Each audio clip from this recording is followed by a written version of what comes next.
luego esas libertades, esa posibilidad de desplazarnos a un lugar de otro, esa capacidad de locomoción y de poder realizar una serie de actuaciones, interactuaciones sociales, hoy limitadas, ¿no? Hoy limitadas ante este contexto de pandemia, del COVID-19, que ya desde marzo de 2020 a mediados se da ese estado de emergencia, que ha significado restricción de nuestras libertades. Y lo decíamos en un curso también de parte general, y esto es parte general, ¿no? Que la Biblia, la esencia, la naturaleza del derecho penal, del jus poniente estatal, que en nuestra vida en sociedad se producen siempre conflictos de bienes jurídicos. Hay bienes jurídicos de diversa naturaleza. Yo les pregunto a algunos de ustedes, a las personas que estoy viendo acá en pantalla, y las otras que todavía no, ¿cuál es el bien jurídico que está prevaleciendo hoy en día en este estado de emergencia? Es la salud pública. La salud pública que opta el Estado, no solamente el peruano, sino muchos otros, para finalmente darle cabida y protección al margen de que tal vez las cosas no salieron como se hubiese querido en un principio. Y eso me refiero a la gran cantidad de muertes, de letalidades y cantidad de contagiados, ¿no? Hay un principio de jerarquización del bien jurídico. La Constitución reconoce valores, derechos, y todos, pero todos finalmente no valen igual. Algunos son más importantes que otros. Entonces, de hecho, una cosa es un bien jurídico estrictamente individual, las libertades, y otra cosa es la salud pública, ¿no? Un constructo supraindividual, macrosocial o colectivo de ese estado de optimización de salud en sus diversas aristas y componentes físicas, psíquicas, psicológicas, que tiene que preservarse. La construcción de bienes jurídicos de esta naturaleza obedecen a un motivo político criminal muy importante, que es reforzar la protección de los bienes jurídicos individuales o fundamentales como la vida, el cuerpo y la salud.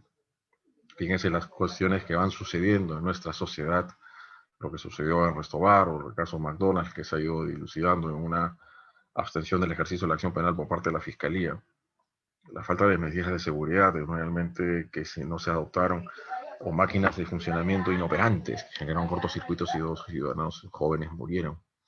En el caso de Restobar, la omisión por parte de quienes no tendrían que hacer ningún tipo de reunión social, dadas las prohibiciones ya de tiempo atrás de ese tipo de actividades, y hay una intervención fallida de la policía y se ocasiona el fallecimiento de 13 personas, 12 o mujeres y un hombre.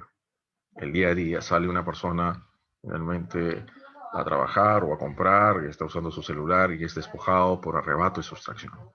Otro parece que fuesen finalmente las motos del delivery, no es así, sino se está acechando a la persona, su víctima, se le acerca, la derriba y con violencia o cierto grado de amenaza se apropia de todos sus bienes.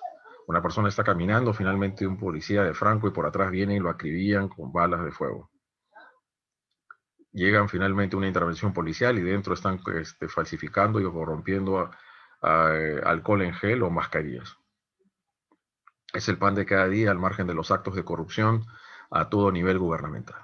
Entonces, el derecho penal en esta referencia criminológica, luego vamos a hacer estos puntos, a qué obedece, cuál es la definición de cada una de estas ramas que compone el sistema penal, la descripción criminológica de esa sociedad de riesgo que nos hablan en la doctrina Silva Sánchez, una referencia de la inseguridad ciudadana, el derecho penal securitario, como dicen en la doctrina española, una descripción de violencia familiar y violencia de género, de estas estructuras patriarcales, supuestamente relaciones de poder o sumisiones de mujeres a hombres, en esa misogamia, esa cultura androcentrista que aún finalmente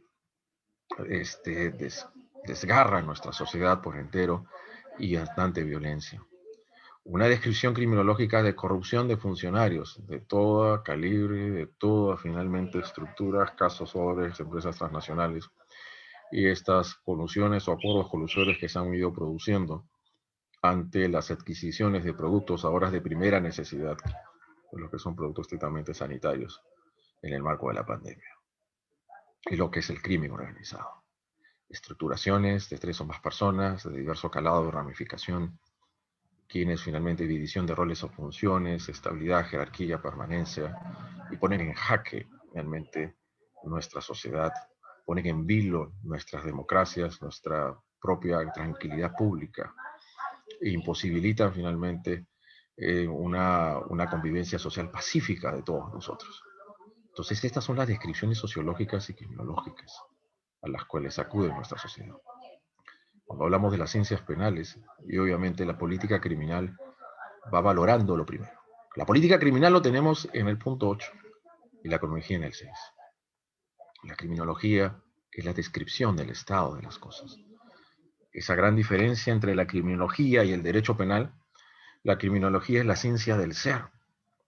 En cambio, la dogmática, que es el instrumento que utiliza el derecho penal para interpretar las normas jurídicos penales por acción o por omisión, es el deber ser. Usted no debe de matar a nadie. Usted no debe de apropiarse de lo ajeno. Usted no tiene por qué estar afectando la integridad de los bienes. No tiene que estar estafando o defraudando a nadie. Usted tiene que respetar las libertades de las otras personas. Como dice Kant, tu libertad termina cuando empieza el otro. Hay una coexistencia de libertades. Este es un régimen jurídico de regular la vida del hombre y la mujer en sociedad. Entonces, el derecho penal es la ciencia del deber ser. Tú, finalmente, si habilitas algún tipo de negocio, hoy en día tienes que ajustarlo a los protocolos sanitarios del MINSA. Si llevas a una persona que haces un tipo de transporte público, tienes que contar ahora con todos los mecanismos de bioseguridad, de salubridad, con todos los productos sanitarios, con el alcohol y gel y finalmente una suerte de una máscara que divida entre el piloto y la persona que va atrás, ¿no? Entonces son cuestiones que se dan en el ámbito de nuestra incidencia del derecho penal y retomo pues lo que estaba señalando, ¿no? La criminología es del ser, cómo es que se generan estas situaciones. Van finalmente identificándose los focos de riesgo, cómo se propician estos caldos de cultivo en lo que es la violencia familiar y violencia de género, hogares muy tuburizados, en el ámbito de los delitos sexuales, un ámbito de descripción criminológica. Muchas veces víctima y victimario habitan en el mismo lugar. Víctima, victimario, criminología. Sujeto activo y sujeto pasivo, derecho penal. Agraviado, imputado, derecho procesal penal. En cada uno de ellos los protagonistas adquieren una diversa terminología o denominación que nos sirve para hacer finalmente el análisis científico respectivo y político, jurídico y social. Entonces la criminología es del ser, mientras que el derecho penal es el deber ser. La criminología nos viene a desarrollar el estudio, el análisis pormenorizado de cómo que se producen estos conflictos sociales en sociedad. El caso del tráfico ilícito de drogas. Cómo es que hay finalmente situaciones de los campesinos que optan finalmente por el cultivo del hoja de coca porque los productos alternativos no llegan finalmente a tener un precio o un nivel en el mercado que pueda suplir o finalmente que pueda ser atractivo para ellos. El tema de la minería ilegal. Detrás de estas personas hay gente, obviamente necesitada, empobrecida, y las exponen su salud porque al momento de estas salinizaciones de metales se pueden generar graves enfermedades. Detrás de la trata de personas y explotación sexual, estaba escuchando el otro día en la radio con los expertos que el contexto de la pandemia propiciona un mayor caldo de cultivo de lo que era antes. ¿Por qué? Porque la pandemia en el país y en otras sociedades y en otras naciones no solamente significa una degradación a la salud pública, una situación de grave salud pública, sino también una grave crisis económica.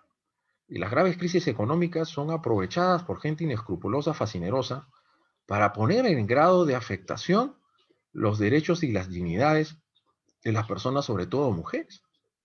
Detrás, entonces, de la trata de personas, y vean ustedes la ley 3963, que modifica e incorpora varios delitos referidos al delito de explotación sexual, grafica y describe claramente esa sociedad desgarradora de cómo hay personas muy inescrupulosas, fascinosas, que se aprovechan de las necesidades apremiantes de mujeres, sobre todo, para colocarlas en el negocio del meretricio. Nosotros hemos señalado categóricamente que cuando se coloca en un estado de prostitución a menores de edad, no hay el proxenetismo, facilitación del proxenetismo, o finalmente lo que es la prostitución, sino hay delito de explotación sexual, que es mucho más grave. Fíjese que cuando yo estaba mencionando a ustedes que la función esencial del derecho penal es la protección de bienes jurídicos. Bienes jurídicos propios de la persona humana, la vida, el cuerpo y la salud, que tienen una caracterización ontológica y que adquieren un revestimiento normativo. Parten del ser humano, también el patrimonio, los derechos reales inherentes que vinculan a una persona con un bien mueble. Los bienes jurídicos supraindividuales, como la seguridad y la tranquilidad pública, donde ahí es donde se utiliza preferentemente la técnica de los delitos de peligro abstracto. Son los bienes jurídicos macrosociales o colectivos, esta paz o seguridad, tranquilidad pública. Fíjense los delitos de organización a delinquir, el delito de reglaje marcaja, el 317A y el 317B, lo que es la banda criminal. Y los delitos contra el orden constitucional e la institucionalidad democrática de derecho. Y los institucionales propiamente administración de justicia, administración pública. Estos son realmente los bienes jurídicos, que parten primero de la esencialidad del ser humano, de su individualidad, luego como un ser biopsicosocial y de autorreferencial social en que se desarrolla una estructura social. Pero todos estos bienes jurídicos tienen de por medio y una persona, hombre o mujer, al margen de su condición socioeconómica, cultural, étnica o su postura sexual, está la dignidad humana. La dignidad constituye el baluarte y la esencia, los cimientos sobre el cual se construye finalmente los derechos fundamentales y humanos y los bienes jurídicos que son protegidos por el derecho penal.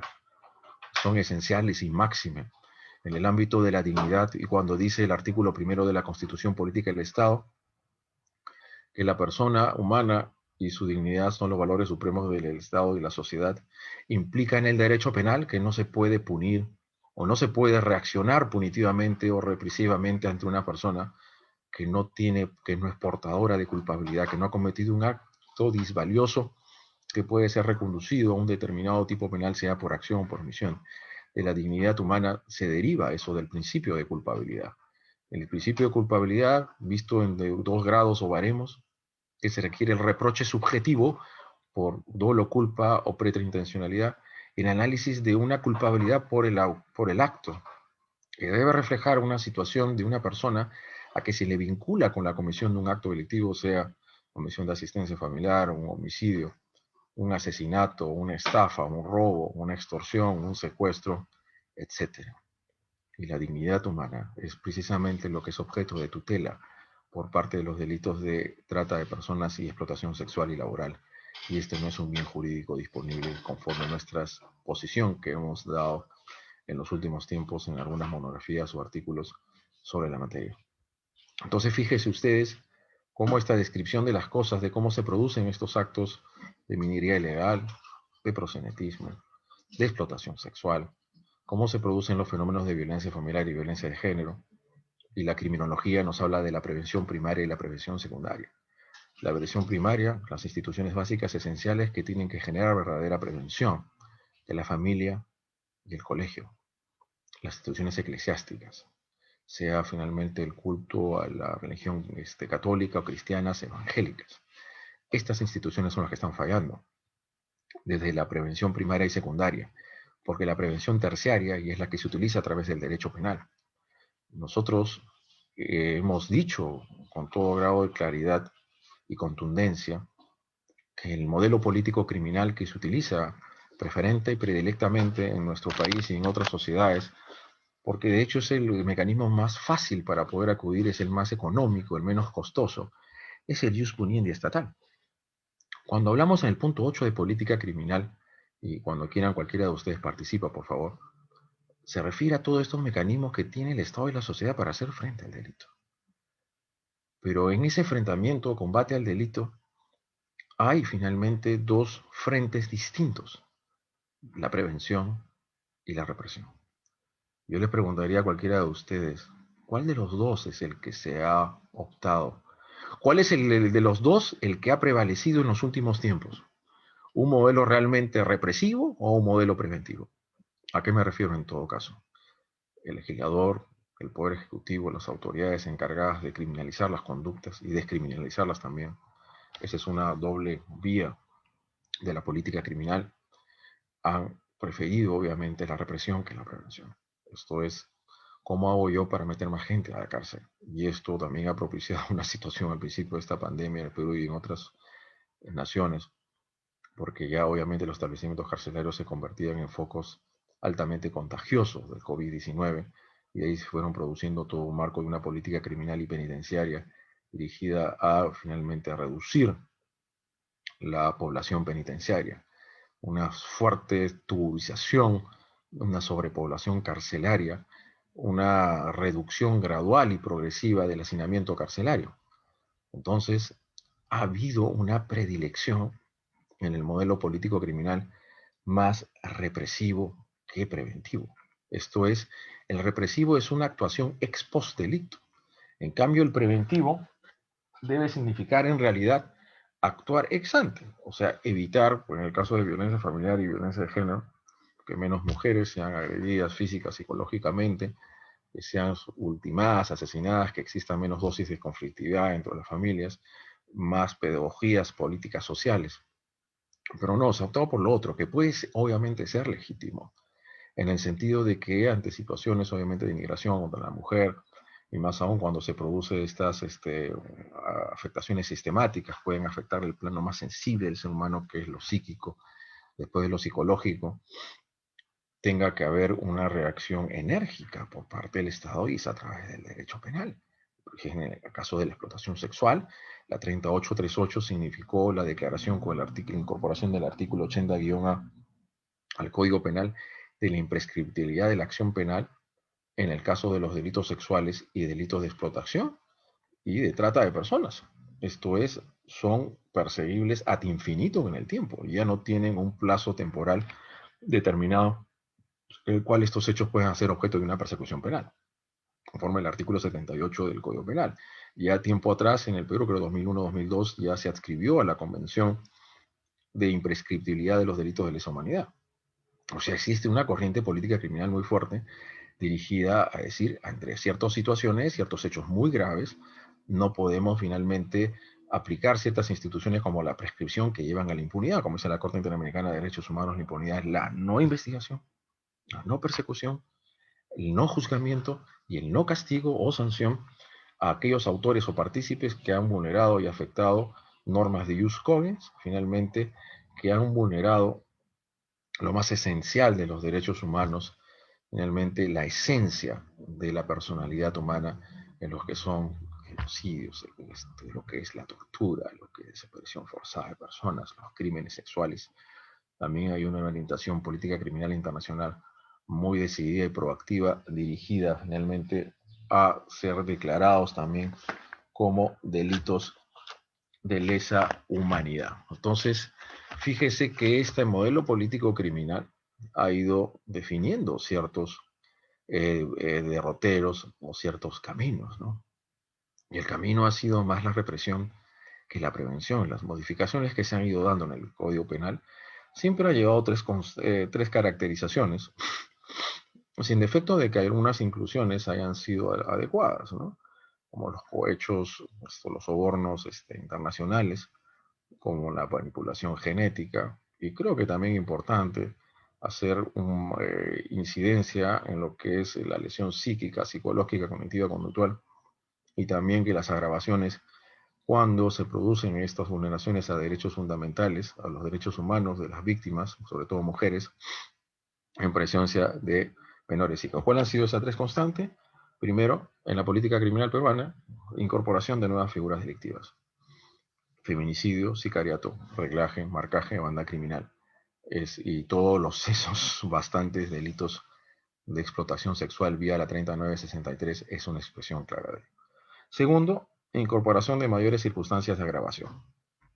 En el ámbito de los delitos sexuales, tráfico ilícito de drogas, delitos de hurto, delitos de robo, de extorsión, secuestro, van a encontrar ustedes pues todo un listado enorme de circunstancias de agravación, que entre unas de ellas finalmente se entrecrucen, como lo veremos en el tema del principio de legalidad.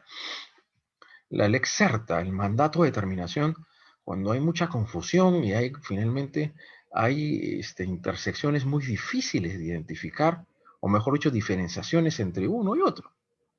Tenemos demasiados agravantes, ¿no? sería suficiente porque hay un gran ámbito de relación de superioridad de autor sobre el autor sobre la víctima, o la víctima está en una situación de vulnerabilidad.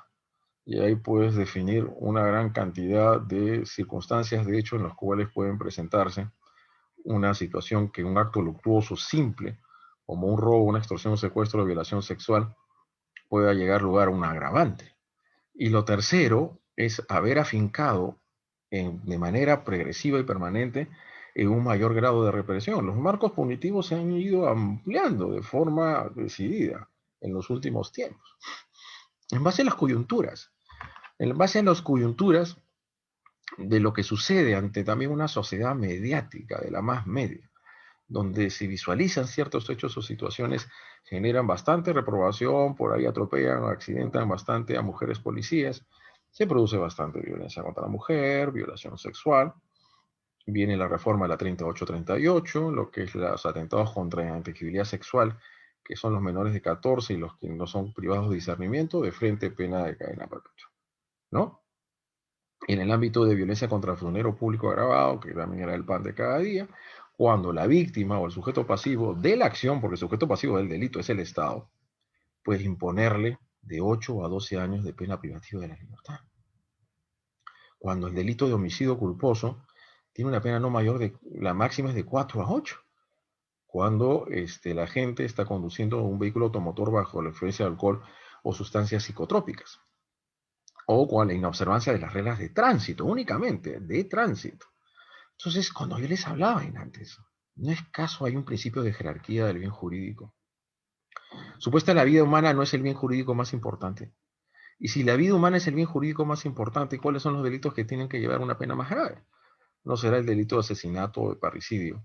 Pero claro, ustedes me dirían, señor expositor, en el caso del feminicidio y el delito de sicariato, usted puede encontrar pena de cadena perpetua.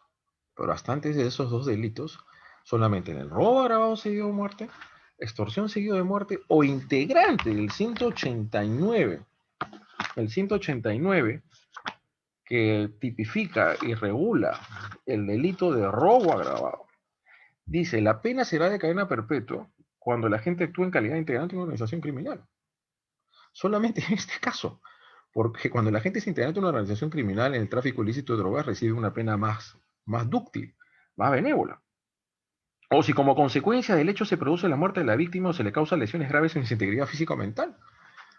Cuando se produce una consecuencia más grave prevista por el autor, lesiones graves seguidas de muerte, extorsión, secuestro, ultraje a menores de 14 años seguidos de muerte, se configura el delito preterintencional, imputación subjetiva, dolo, culpa, que tan persona consciente es al momento de realizar el hecho. Mientras que menos consciente sea, conforme sus poderes y sus capacidades individuales, conforme sus características singulares, está actuando cuando lo menos consciente sea de la situación, estará actuando de manera culposa.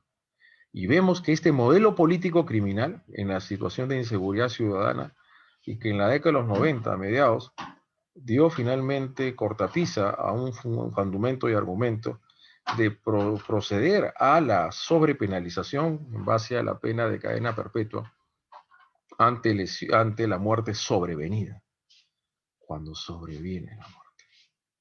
Pasa una persona, estamos en esta situación de pandemia, o varias personas bajan del carro, salen de su casa, en cualquier momento te pueden asaltar.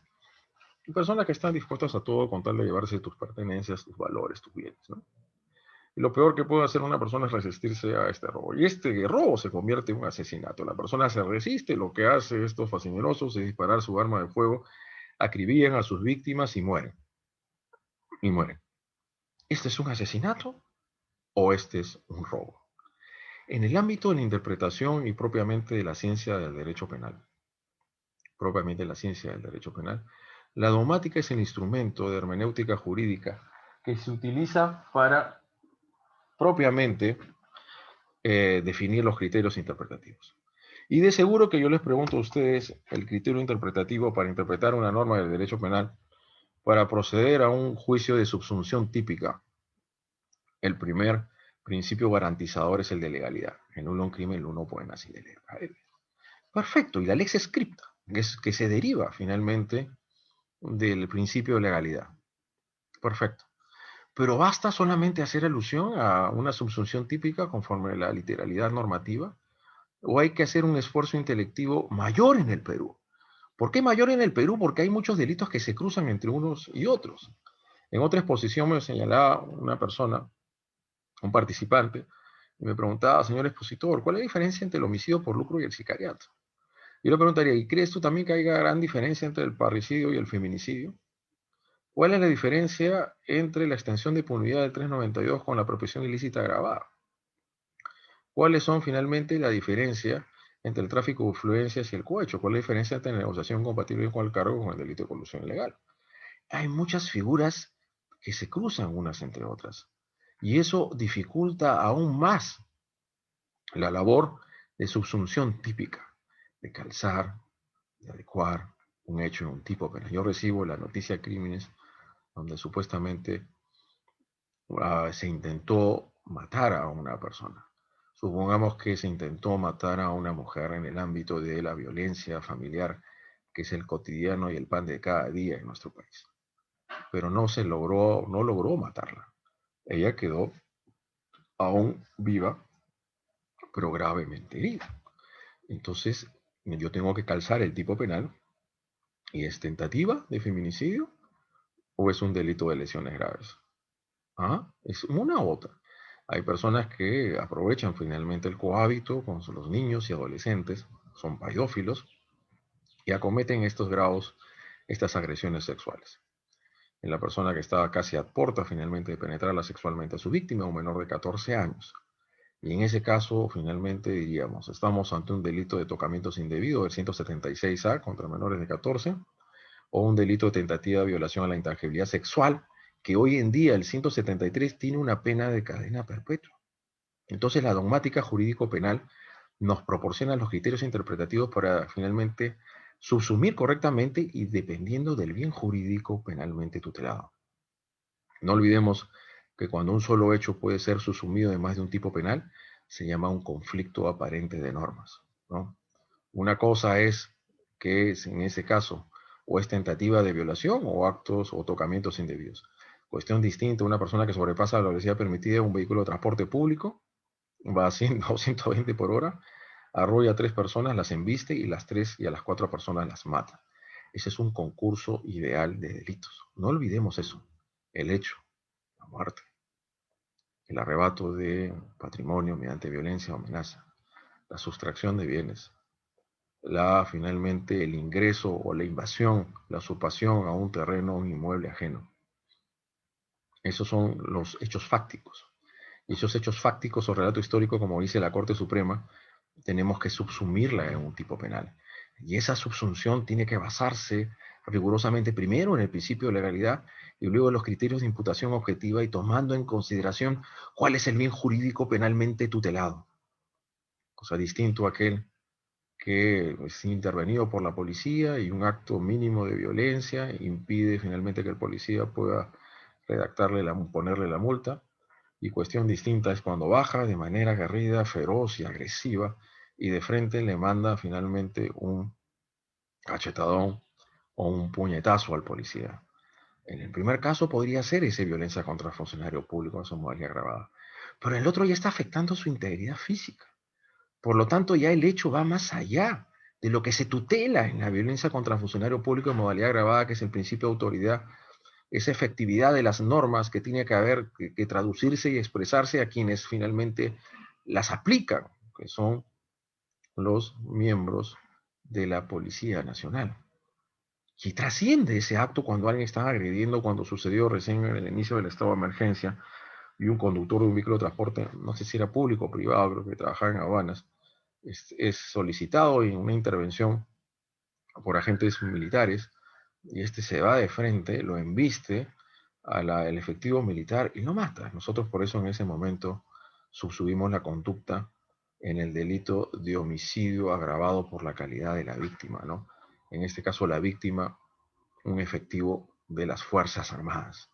Entonces, la interpretación del derecho penal no solamente debe proceder conforme el principio de la lex scripta, de lo que está escrito en la ley penal como acción o omisión, sino también de acuerdo acorde a criterios interpretativos de la imputación objetiva, de cuando finalmente una persona misma, la víctima, se coloca en una autopuesta en peligro, cuando podemos hablar de la prohibición del regreso, o lo que es la división del trabajo en las cirugías que se realizan en el ámbito médico, en el ámbito de la lex artis, o propiamente lo que ya significa, lo que les estaba diciendo, ¿no? Hay que saber cuál es el bien jurídico que se ha afectado o puesto en peligro al margen de una subsunción típica apegada al principio de la legalidad. Entonces la criminología es la ciencia del ser. Definir y estudiar las diversas estructuras sociales, sociológicas, cómo incuba la violencia en nuestro país y cómo a partir de ello se producen los procesos de victimización, las relaciones entre víctima y victimario, y cuando eso es identificado a tiempo, permite o viabiliza que se pueda impedir que se produzca el desenlace más fatal, que es la muerte, el asesinato de una mujer o su violación sexual. Entonces describe el estado de las cosas y cómo se suceden estas situaciones de acaparamiento, de escasez de algunos productos o quienes quieren aprovecharse del pánico, si se quiere decir, de este estado de pandemia, y empiezan a subir los precios de manera desorbitante, ¿no? Fue por eso que mediante una ley el Congreso estableció la modificación y la reincorporación del artículo 232 de la parte especial del Código Penal y la modificación de los artículos 234 y 235 de la parte especial del Código Penal ante una delincuencia económica que ya estaba generando sus impactos en nuestra sociedad en pleno pandemia, ¿no? En plena calamidad pública. Entonces en la criminología, la dogmática viene a componer intrasistemáticamente todos los elementos que resultan siendo esenciales e indispensables para poder atribuir racional y razonablemente una responsabilidad penal a una persona por lesionar o poner en peligro, por una muerte, por unas lesiones, por una estafa, etc. Entonces la dogmática jurídico-penal tiene en su instrumento la teoría del delito, que va comprendiendo esas categorías intrasistemáticas de la acción, la conducta humana, libertad y conciencia, de la tipicidad, de la lesividad, imputación objetiva, generación de riesgos no permitidos y los no permitidos, lo que significa que ese riesgo haya generado y desenvase la muerte, como a mí se dice en una casación, en una consumación de un delito o homicidio culposo, no es necesariamente que la víctima tiene que morir de manera inmediata, y eso es lo que se llama el resultado tardío. Lo que tiene que establecer la imputación objetiva es que esa muerte fue producto finalmente de esta conducta humana y no de otra. Porque si por ahí la persona llegó gravemente herida finalmente a un nosocomio, a un hospital, un establecimiento médico, eh, bueno, no tan herida tal vez, y lo que se produjo después fue una actuación negligente porque no purificaron el instrumental quirúrgico, ahí hay una interrupción del curso causal, por lo tanto esto ya no podríamos aplicar al primer causante. Y es propiamente imputación objetiva. La imputación objetiva, que es uno de los criterios importantes de la dogmática jurídico-penal, permite al operador jurídico establecer con grado de rigurosidad, así como una persona se puso muy cerca al reactor, a los hélices de un helicóptero, y se le estaba persiguiendo penalmente a un coronel que lo piloteaba. Ella no pudo hacer nada, la persona libre y conscientemente se acercó y se produjo finalmente la muerte porque ya llegó y pues llegó ese impacto brutal. Esa muerte no se le podía, o lesiones graves, supongamos que no hubiese muerto, atribuir al piloto de esta aeronave, de este helicóptero, porque fue la víctima que se colocó consciente y libremente en esa situación de riesgo, y la colocación de riesgo la puesta en peligro una exclusión del tipo penal a la gente, porque la gente lo cometió en base a la causalidad. Pero lo que tiene que establecer la imputación objetiva es una relación de riesgo. Toda nuestra vida en sociedad, estimados amigos y amigas, Afogay siempre agradecido por invitarnos a dictar cursos con ustedes. Todas nuestras actividades están definidas por normas. Las normas nos fijan parámetros de lo que debemos hacer y no hacer, cuando sobrepasamos o no el riesgo permitido. Entonces la dogmática penal nos define. La política criminal, todos los medios de control social que cuenta el Estado para hacer frente al delito, de una faz preventiva y represiva a la vez. Lo que ha ido prevaleciendo, priorizándose en los últimos tiempos, es una función predominantemente represiva por la sobrepreventiva. Es decir, se acude al ius puniendi estatal para aplicar una sanción y no para evitar que se cometan más delitos. ¿Por qué? Porque la mejor política criminal es una buena política social, como bien lo decía Alessandro Barato en la criminología y el derecho penal en Italia. Entonces, en esta política criminal que tenemos en nuestros tiempos y que ha redefinido un modelo de cierta manera de vocación humanista, como los decretos legislativos de la cesación de la prisión preventiva, los indultos humanitarios, o lo que es la pena de vigilancia electrónica y la medida de coerción procesal de vigilancia electrónica, una suerte de impregnación o una suerte de dosis, influencia importante en lo que significa que las cárceles no se constituyan pues en cementerios, ¿no? Evitar esta sobreprisionización de que ha insignificado, y eso ya lo vamos al derecho penitenciario en la ejecución penal, ¿no? Ese derecho penitenciario supuestamente lleva a la resocialización, a la rehabilitación del penado, que muy duras apenas los establecimientos penitenciarios tienden a propiciar o a fomentar o a posibilitar de que pueda rehabilitarse una persona que se requiere educación, se requiere de trabajo, se requiere de bastante fe, muy fervoroso, y de que hayan mecanismos de aliento finalmente a la escarcelación anticipada de los beneficios penitenciarios, remisión condicional de la pena, lo que es la semilibertad, la liberación condicional y otros sustitutivos que pueden darse a través del cómputo del plazo del trabajo y la educación dentro de los establecimientos penitenciarios. Pero toda la política penitenciaria y política criminal que se vio en los últimos tiempos, y sobre todo en delitos graves de bastante impacto ante la sociedad, era la proscripción de los beneficios penitenciarios. Y obviamente eso fue uno de los cadalzos, uno de los factores predominantes en este sobrehacinamiento carcelario. Y de hecho, una vez que sucede la pandemia, la Corte Interamericana de Derechos Humanos y la OEA, Reunión de Estados Americanos, emiten la resolución número 1, en los cuales instan a los estados a tomar en cuenta las tuburizaciones y las sobrepoblaciones carcelarias a efectos de dar ciertas salidas o válvulas de escape. Y una de ellas es la que se retoma de cierta medida con la que es promover los beneficios penitenciarios, la remisión de pena y lo que es la posibilidad de la pena de vigilancia electrónica, pero sobre todo en delitos no muy graves, ¿no? Entonces, el derecho penitenciario apunta a esa relación entre el que ejecuta el Estado, vigilar y castigar, y el ejecutado, o el que tiene que cumplir esa pena privativa de la libertad en un establecimiento carcelario.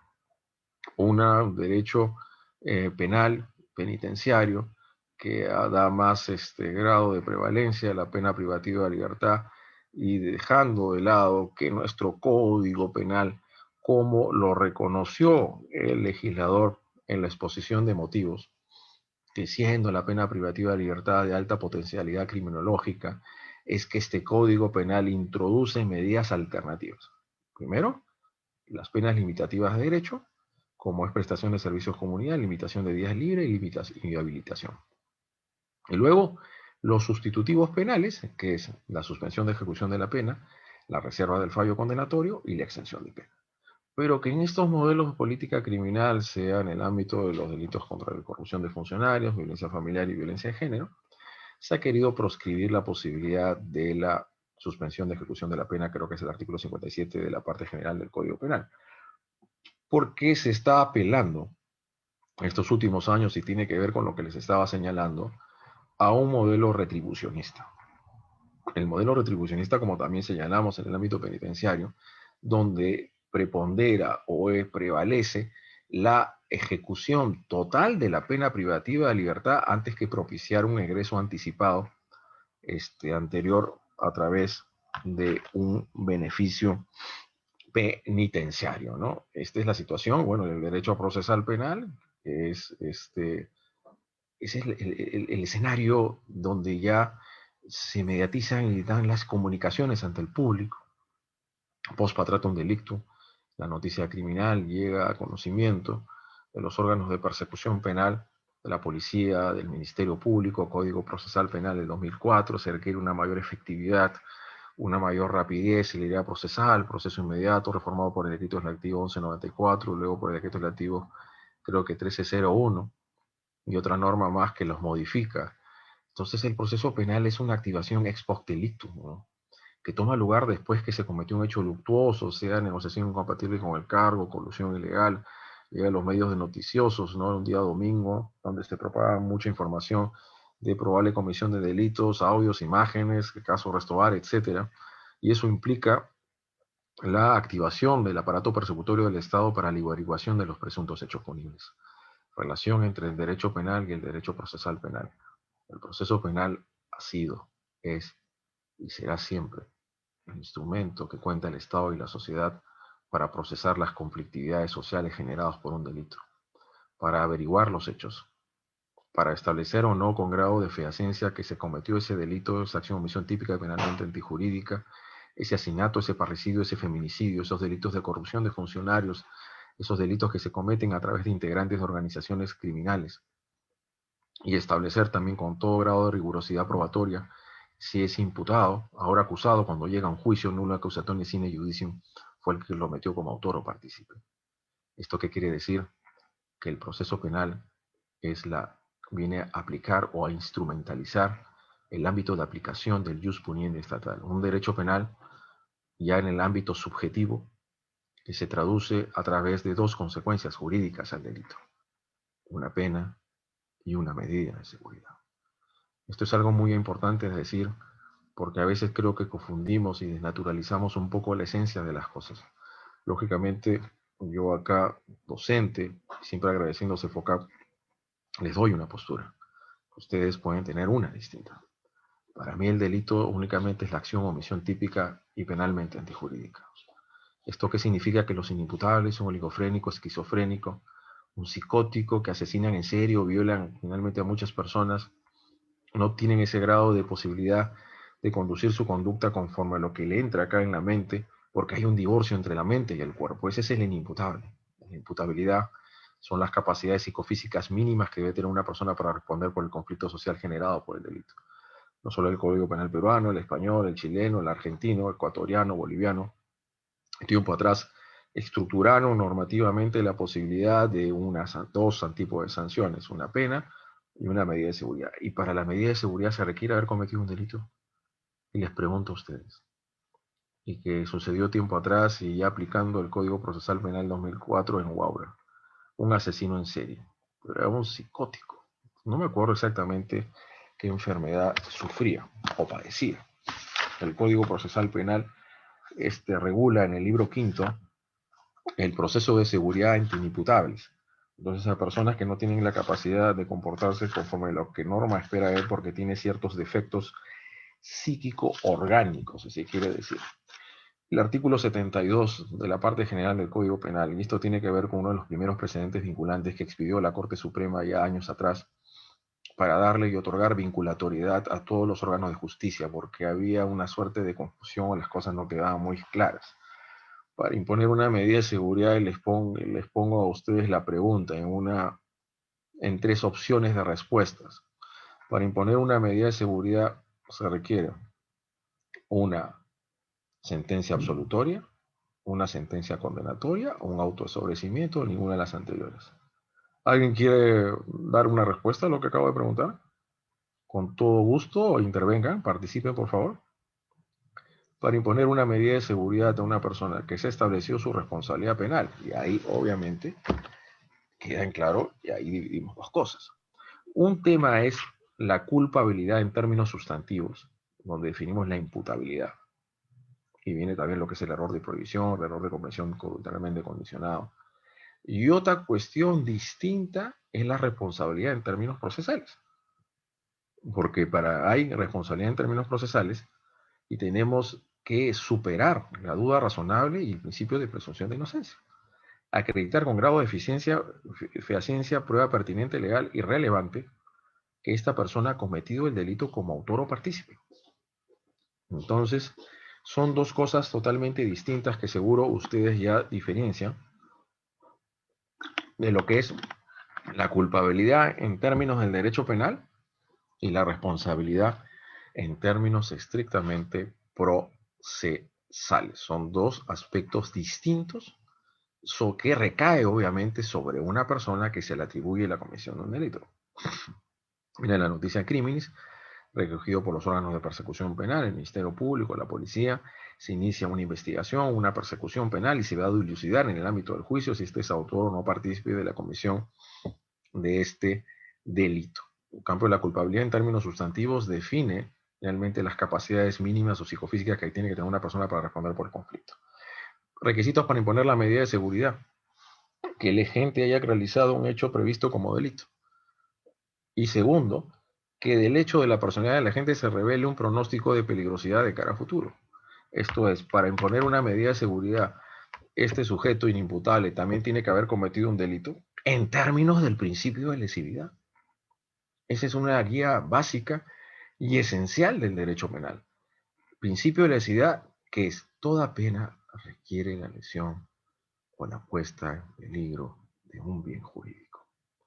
No solamente la consumación es objeto de punición, sino también la tentativa, el inicio de los actos ejecutivos del delito que la gente planificó de forma antelada o concomitante, perpetrar sin llegar a consumarlo por motivos ajenos a su voluntad.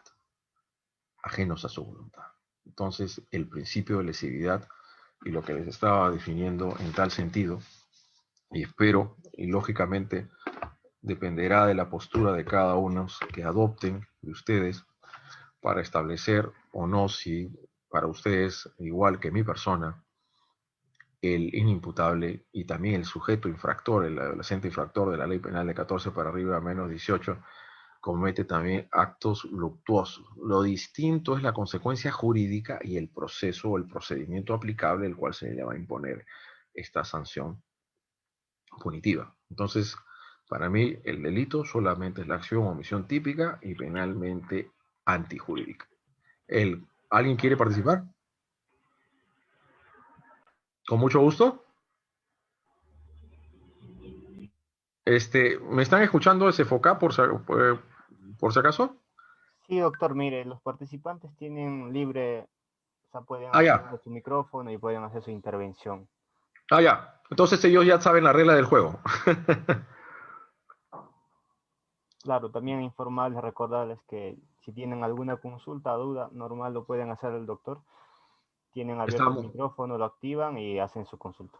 Por favor, y si tal vez ahí lo escribimos al chat, partimos de esas premisas para tratar de hacer un poco más dinámica la clase en los cuales veo una buena cantidad de participantes. Son cuestiones a veces que uno cree que son muy claras, pero parece que hay cierto grado de discusiones y debates en base a la doctrina y la jurisprudencia. Entonces, el derecho penal, ¿cómo lo definimos? Es aquella esfera del ordenamiento jurídico, constitucional, de todo el ordenamiento jurídico, que se dirige a regular los comportamientos más graves en sociedad. Comportamientos más graves en cuanto a poner en peligro o afectar bienes jurídicos y que traen como consecuencia jurídica las sanciones más gravosas. Esto es, la posibilidad de imponer una pena o una medida de seguridad. Y el único medio o instrumento que puede posibilitar que un Estado constitucional de derecho se le pueda legítimamente imponer esta pena o medida de seguridad a una persona que se le atribuye la comisión de hecho luctuoso, principio de imputación necesaria, es a través de un proceso penal.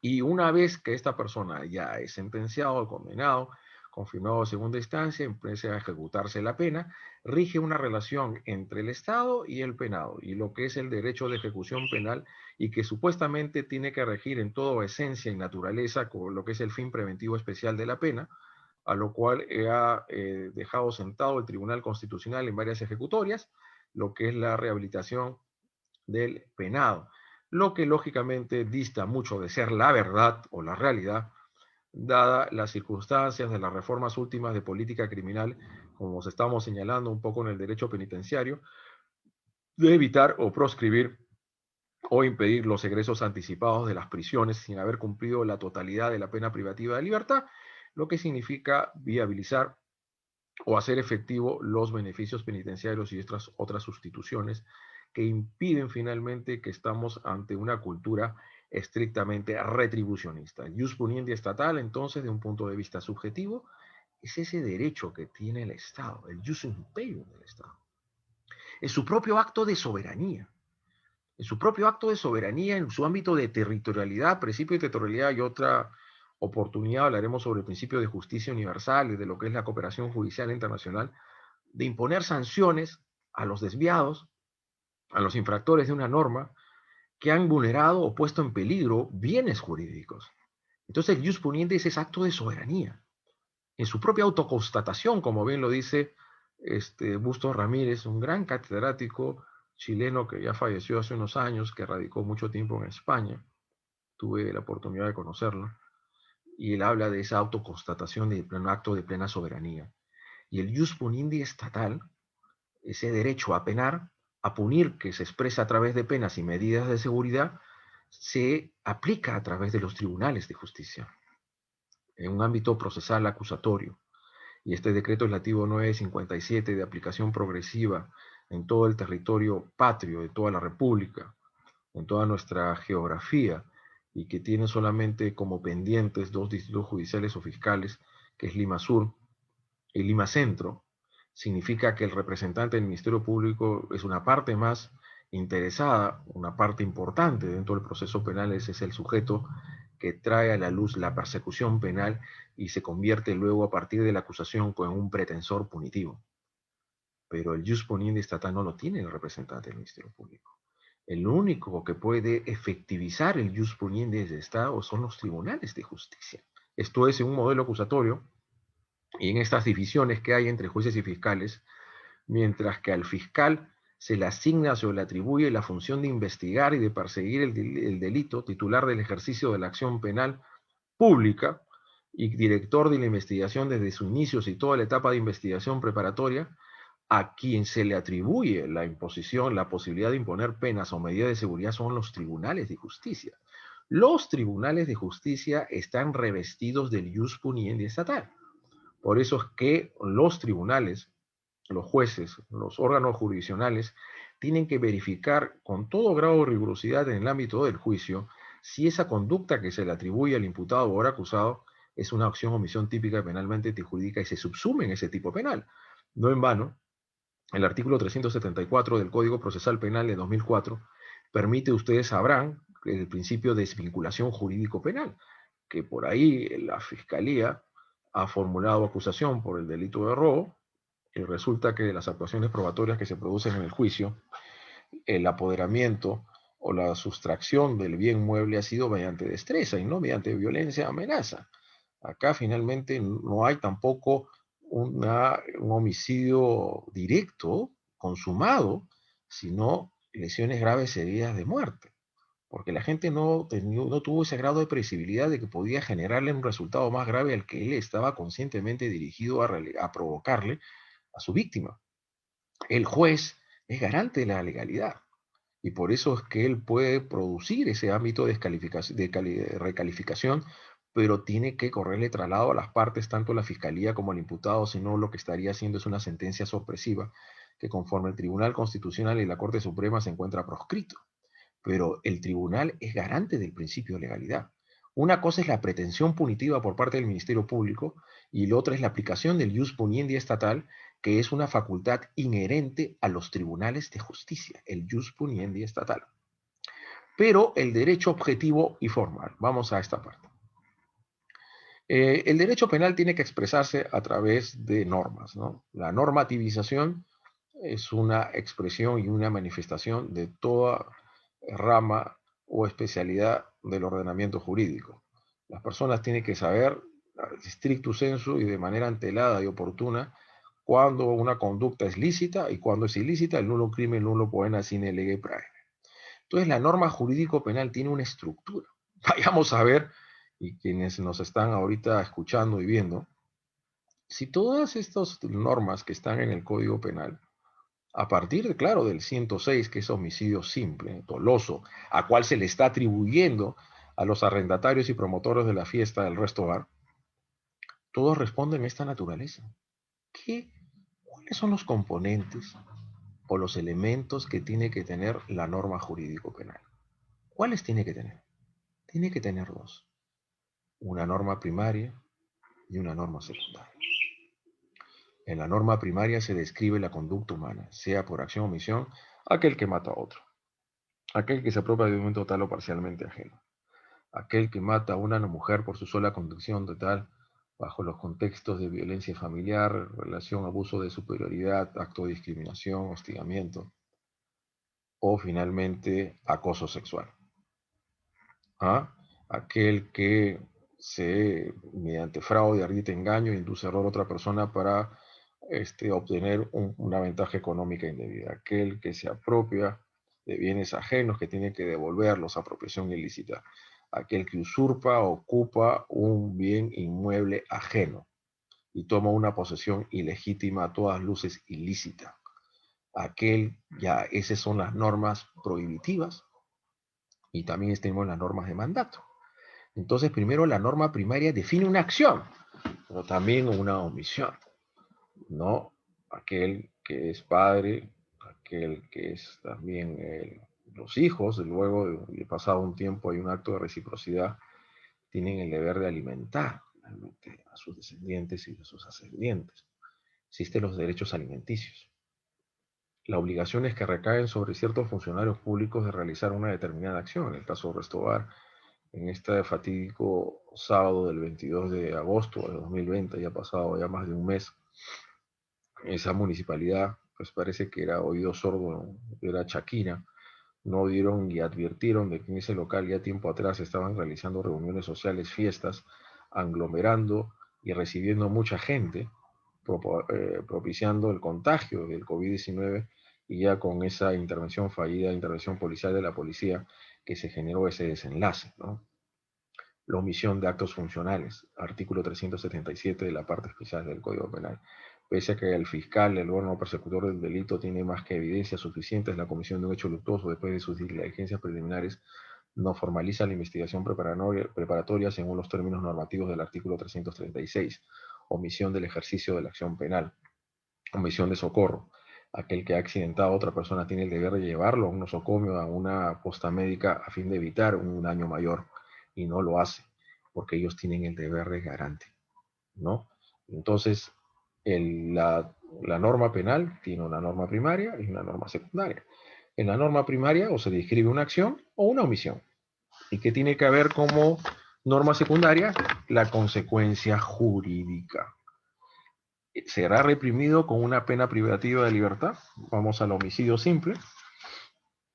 No menor, me parece, de 6, ni mayor de 20 años. Entonces, en el caso del homicidio simple, que se le está atribuyendo a los arrendatarios y promotores de esta fiesta de Restobar donde fallecieron 13 personas, el homicidio simple, ¿cuál es la norma primaria?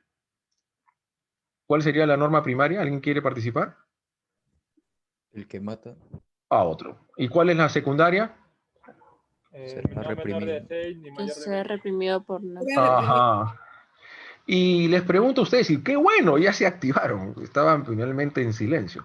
Me da mucho gusto que ahora sí participen, porque estamos en clases virtuales y la verdad que mientras que ustedes más participen, hacemos más dinámica la clase.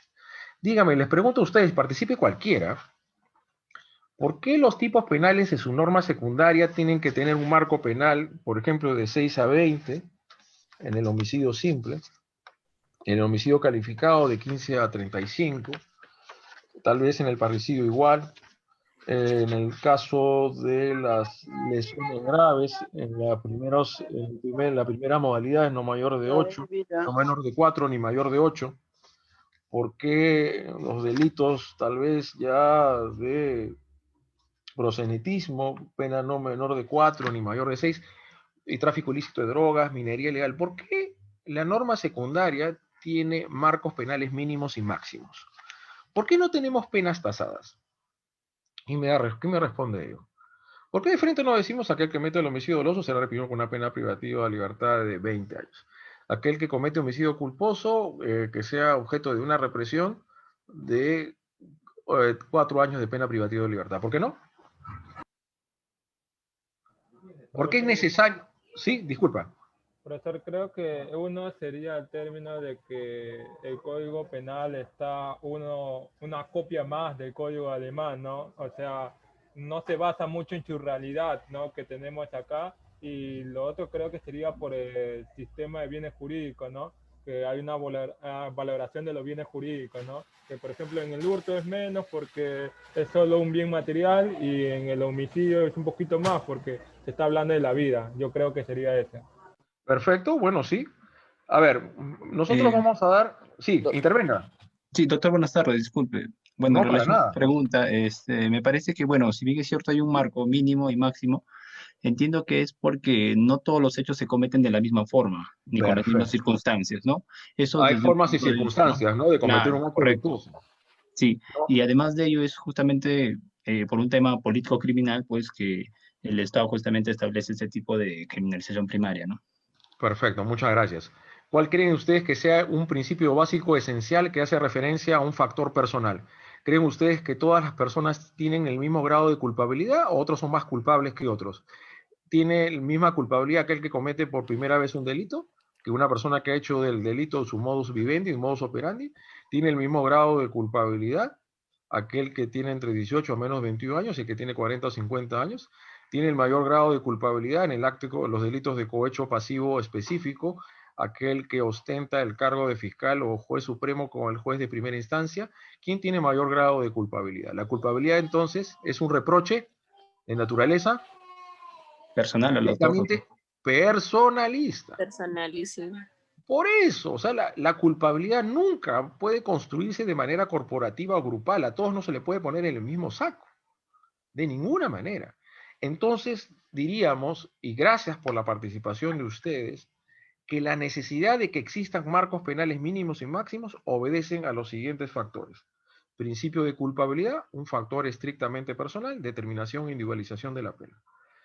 Segundo, principio de proporcionalidad, que tiene que haber finalmente una armonía, adecuación entre la gravedad del hecho con finalmente la gravedad de la sanción.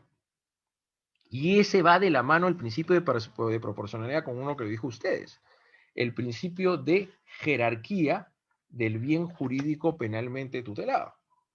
Entonces, obviamente se tiene que tomar en cuenta cuál es la naturaleza del bien jurídico para poder definir la pena. ¿Se supone que hay una jerarquía o todos los bienes jurídicos tienen el mismo valor? ¿Quién me responde?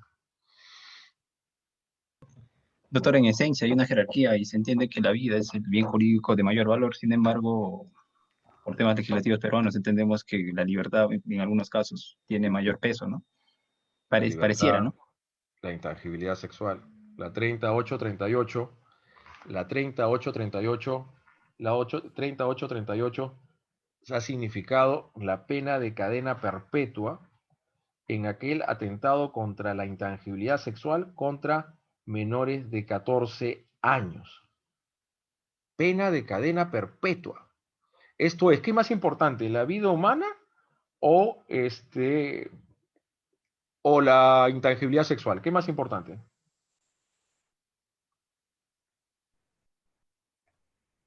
¿Qué más importante? La vida humana, en La vida, definitiva. doctor. Claro, y si la vida humana es más Gracias a importante, ella va a haber por- un buen desarrollo sexual, ¿no? Ok. claro, pero si claro, pues ya te mataron, ya no hay nada, ya no eres, ¿qué eres tú? ¿Qué pasas a ser tú cuando mueres? Y va a ser nuestra desenlace fatal de todos, ¿ah? Al margen del coronavirus, igual vamos a ver. ¿Ah? ¿Ah? En ¿Qué una somos? cosa, Conviertos en un objeto, ¿no? objeto, cosa. Sí. Claro, trasplante de órganos y tejidos. Pero si te violaron, ¿sigues vivo o no? ¿Ah? Y también un hombre puede ser violado, ¿ah? Un Claro, hombre claro. también puede ser objeto de violación sexual. Entonces, ¿por qué creen ustedes que el delito contra la integridad sexual,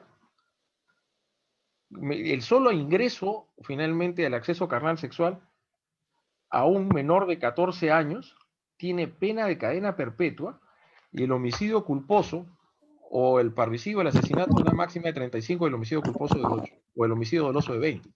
Por ejemplo, en estos casos, de la muerte del caso de Restobar, que hemos analizado y nuevamente agradezco a CEFOCAP, les están atribuyendo 2 delitos a los arrendatarios del local, a esta pareja. La pareja creo que recién hace 2 o 3 días la han intervenido y tienen prisión preventiva de 18 meses.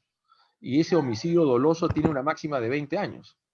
En cambio, el solo acceso carnal sexual a una menor de 14 o un menor de 14, lo totalmente repudiable mientras que es menor y totalmente reprochable, tiene pena de cadena perpetua. ¿Cuáles las razones que tenga pena de cadena perpetua? ¿Son motivos políticos o teóricos o dogmáticos? Doctor, ¿Qué es lo que buenas. prepondera? ¿Ah? ¿Aló, doctor? Sí, le escucho. Sí, me parece que porque es un daño irreparable hacia la persona y más aún teniendo en cuenta que es un inocente que no tiene la capacidad de defenderse como un adulto. Me parece que esa es la parte más grave de... No, es gravísimo. Yo comparto la idea, pero ¿estás de acuerdo de que el delito de contra un delito sexual tenga pena más grave que el homicidio? Si lo matan al niño. Pero a ver, Solamente lo mataron. Doctor, Sí, dime, te escucho. definitivamente las razones no pasan por ser ni dogmáticas ni jurídicas, es más un aspecto político, ¿no? Escuchar la voz popular, porque si bien recuerdo, las modificaciones siempre se han hecho en base a casos emblemáticos, como son violaciones sexuales en caso de menores, y eso pues ha hecho que el político en ese momento, un legislador, permita esa modificación y sea aprobada, pues, ¿no?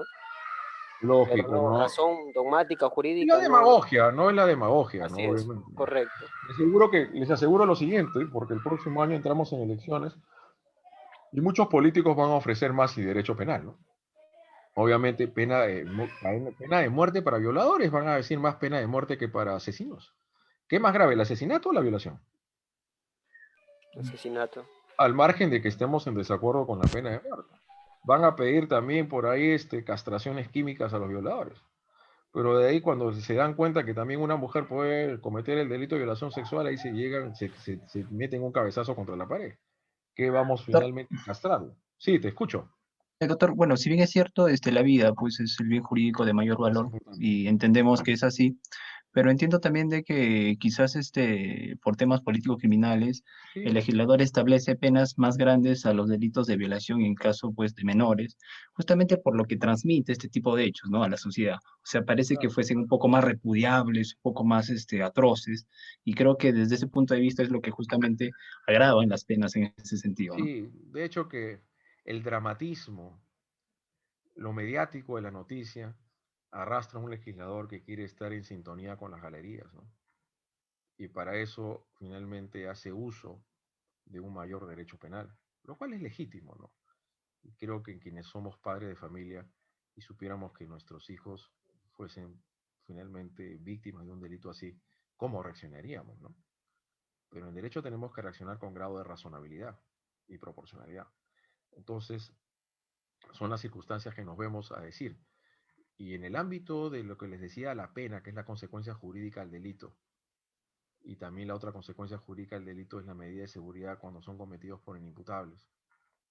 La determinación e individualización de la pena es la que nos da penas mínimas y máximas, los que nos grado esa concretización de las circunstancias agravantes y atenuantes genéricas del artículo 46, el 45A, que es el sistema de los tercios, ¿no? Y el otro del 45, que nos da ciertos patrones también del grado de sociabilidad y culturalización de la personalidad del autor para poder reaccionar con una pena realmente proporcional o racional a lo que estamos viendo el día de hoy. Pero que este es el análisis. Lo que acabamos de hacer ahorita es un análisis de política criminal.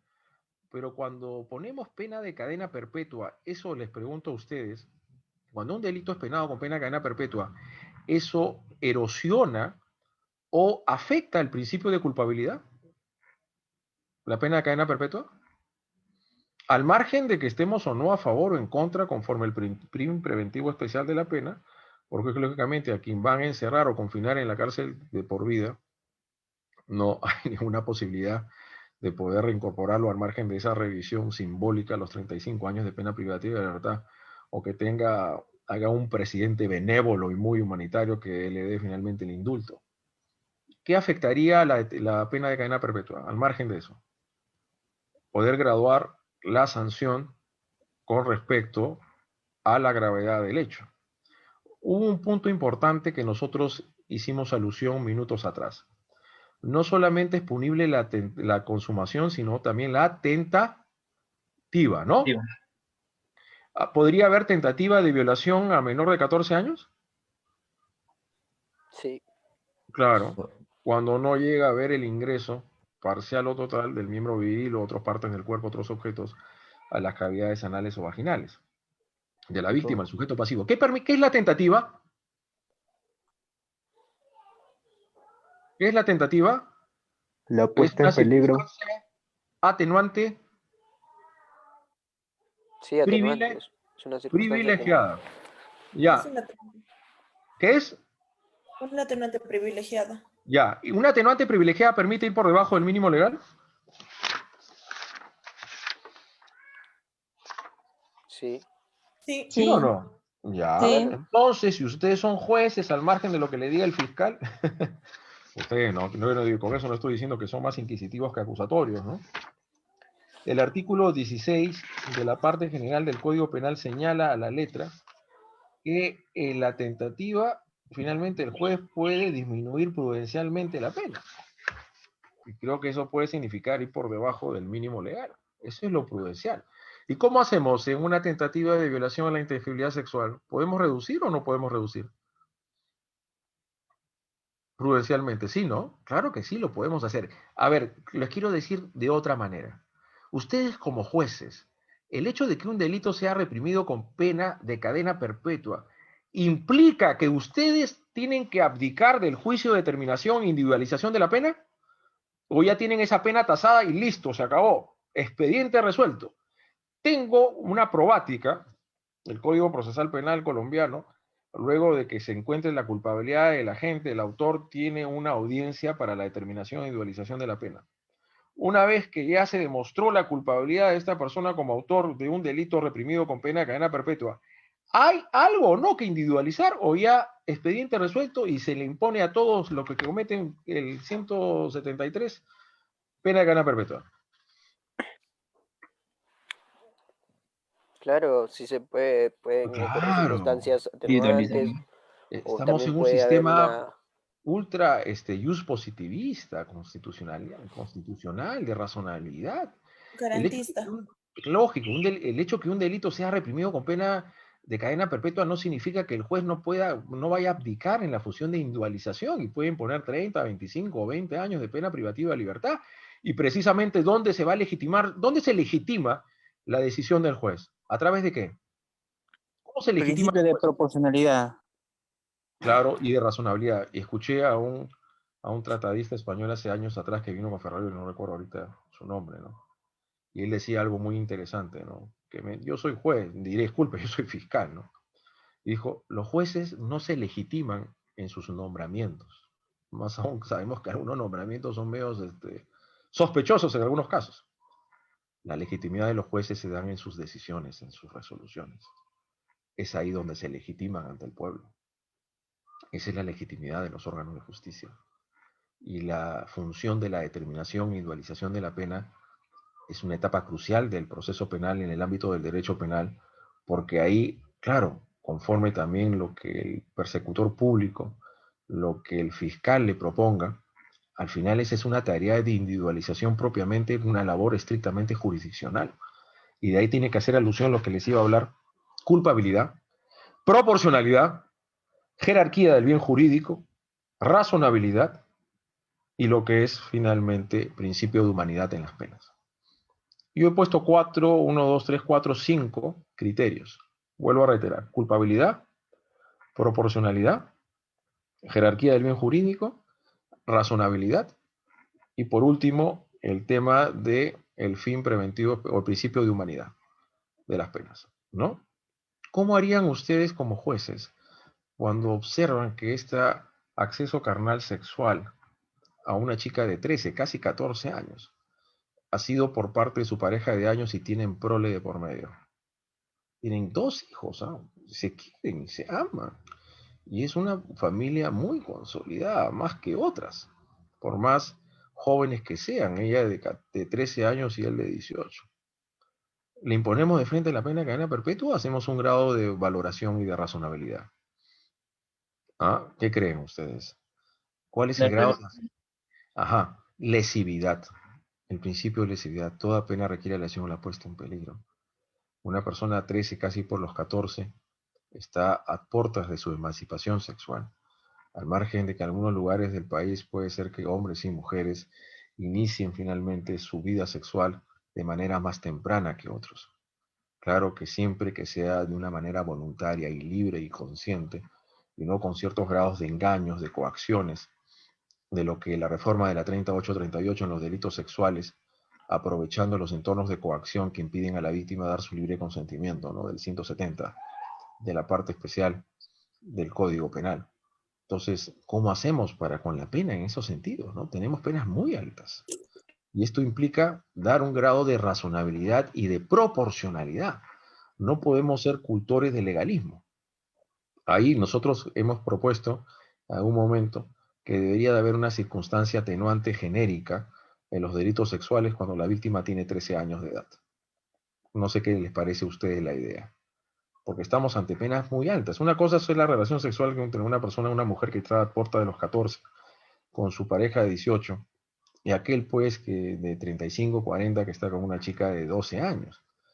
Es un tema totalmente distinto. Las relaciones o las diferencias etarias lo dejó sentado la Corte Suprema en un acuerdo plenario del año 2008, luego de que se produjese de la producción que se dio la ley 28704 de abril del año 2006, ¿no? Que penalizó las relaciones sexuales consentidas con personas mayores de 14 y menores de 18 años. Este es un ámbito de decir muy importante, estimados amigos del CEFOCAP. La determinación e individualización de la pena es un ápice muy importante dentro del derecho penal que requiere bastante grado de profundización y no sé si el sistema de los tercios haya podido resolver estas grietas, estos espacios demasiado discrecionales por parte del juez en los cuales algunos juzgadores pues se basaban en esos libres criterios para imponer penas o muy draconianas o, stricto sensu, penas demasiadas benévolas conforme la naturaleza del bien jurídico lesionado o puesto en peligro. ¿Alguien más quisiera decir algo al respecto? Supuesto de hecho y consecuencia jurídica, eso es algo importante, entonces no se dejen engañar porque por ahí la 30364, eso no es un tipo penal. El artículo 124b, que fue incorporado por la 30364 del daño psíquico, afectación psicológica cognitiva conductual, el nivel de daño psíquico determinado de tal forma. Esa es una norma, es un artículo que si bien está en el Código Penal, su naturaleza no es penal, sino es procesal penal, porque habla de efectos probatorios, el nivel de daño psíquico, etcétera, etcétera. El artículo 10 del Decreto Legislativo 1106 sobre lavado de activos es una disposición que dice cuál es el delito previo. ¿Saben el delito lavado de activos a qué me refiero con el delito previo, no? ¿Saben a qué me refiero? Doctor, no estamos observando las diapositivas, doctor. ¿Ah, no? El delito fuente. ¿Desde ningún momento? Yo sí lo visualizo, sí se puede Yo ver. también se veo. Sí se puede ver. Solamente que no está cambiando, doctor, ¿no? O sea, no, se ha quedado sí ahí, bien no lo cambié, no lo cambié. Es que quiero que les quede claro lo que es una norma penal, un tipo penal, y por ahí el legislador, el ejecutivo de contrabando te coloca una disposición que no es penal. La 124b no es penal, es procesal.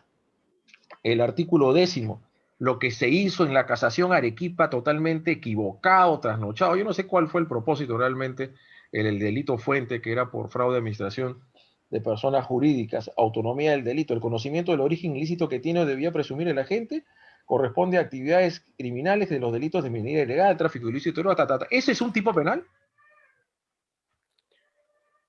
No es un tipo penal. Entonces el tipo penal tiene que tener dos componentes. Una norma primaria y una norma secundaria. ¿Les queda claro esto o no? La norma primaria, ¿a qué hace alusión, estimados amigos? A la conducta, ¿no? La conducción. Por acción o omisión. Y existen dos tipos de normas, normas prohibitivas y normas de mandato. ¿Les queda claro eso? Lo pongo acá. ¿Quieren que lo escriba en el chat? ¿O no me quieren ver la cara? Sería bueno, doctor. ¿Ah? Sí, doctor. Estoy un poco chancado, tuve un accidente casero, no se me verán mi labio. Ya después les cuento esa historia. Normas prohibitivas y normas de mandato. Las normas prohibitivas tienen que ver con una acción o con una omisión.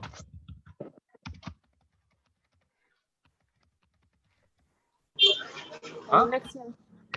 Las normas de mandato son con las omisivas, doctor. Ya, ¿y las prohibitivas? Con las de acción. Las normas permisivas, ¿con qué tiene que ver? Son en los supuestos donde uno... Prohibitivas, la acción. No mates a nadie, no te lleve el ajeno, no estés estafando a la gente, déjate tonterías. No, finalmente, usurpes la propiedad inmobiliaria ajena. Esas son prohibitivas. Normas de mandato, oye, tú tienes que alimentar a tus hijos. Si sabes de un hecho criminal, tienes que iniciar una investigación. Si tú eres docente y adviertes que uno de tus alumnos está siendo fuertemente golpeado físicamente por parte de los padres, tienes que denunciarlo, omisión de denuncia. Pero también el delito de omisión impropia del artículo 3º de la decimotercero de la parte general del Código Penal, por la generación de una fuente de riesgo y cuando tienes el deber de garante. En el caso de restobar a los propietarios, o mejor dicho, a los arrendatarios de ese local donde se produjo esa fiesta, esa reunión social clandestina y prohibida, se les está finalmente imputando el delito de homicidio doloso, ¿no? ¿Sabían o no? Homicidio doloso y violación de medidas sanitarias. El Homicidio delito de simple. homicidio doloso se los están imputando por una acción o por una omisión. Por una acción. ¿Seguro? Ellos... No, es por una omisión. Ellos mataron, los asesinaron, dispararon un arma de fuego. No, por omisión, doctor. Omisión, doctor. Omisión. ¿Por comisión o por omisión? Omisión. Ajá. ¿Por qué? Omisión. ¿Cuál es la base de imputación? Que ellos son garantes, ¿no? ¿Quiénes son garantes? Los que tienen que precaver, tienen que adoptar todas las medidas de seguridad para eventualmente sofocar un posible fuente de riesgo sobre bienes jurídicos, ¿no? Fíjense, acá tengo ya la disposición, no disposición, la resolución de la detención preliminar judicial, ahora están en prisión preventiva. La imputación que siendo el 22 de agosto del 2020, ¿quieren que le dé lectura o no? ¿Sí? Sí, comparte la información, Sí, doctor. doctor. A las 20 horas aproximadamente se tiene que el personal policial del Escuadrón Verde, una intervención policial fallida, desafortunada. Estos policías no sabían que tenían que en el interior de ese local iban a encontrar a 120 personas que estaban bebiendo alcohol desde tempranas horas del día. Se constituyó la discoteca denominada Tomás Restobar en el distrito de Los Olivos. Las autoridades municipales nunca hicieron nada. En donde se intervino dicho local toda vez que se llevaba a cabo una fiesta con orquesta, en cuyo interior se encontraban más de 100 personas, entre hombres y mujeres, lo mismo que tras la intervención policial intentaron salir todos a la vez. Sin embargo, bueno, eso no es tanto así, la estrechez de la puerta de salida del local se habría presionado los unos a los otros en la avalancha, que sería finalmente una trampa mortal, donde fallecieron Jessica Vanessa, 33, y otras 12 personas más, así como resultaron varias personas heridas. Estas personas, que son dos, que están ahora con prisión preventiva, Yurit Yolanda Ortega Godi, Jonathan Luque Ayala, son los que tienen el contrato de arrendamiento entre Leandro Montoya Gallirgos y Jonathan Luque Ayala. Caso Utopía, comisión por omisión. ¿Cuál es el delito de comisión por omisión? ¿Comisión por omisión? Cuando la omisión equivale a una acción.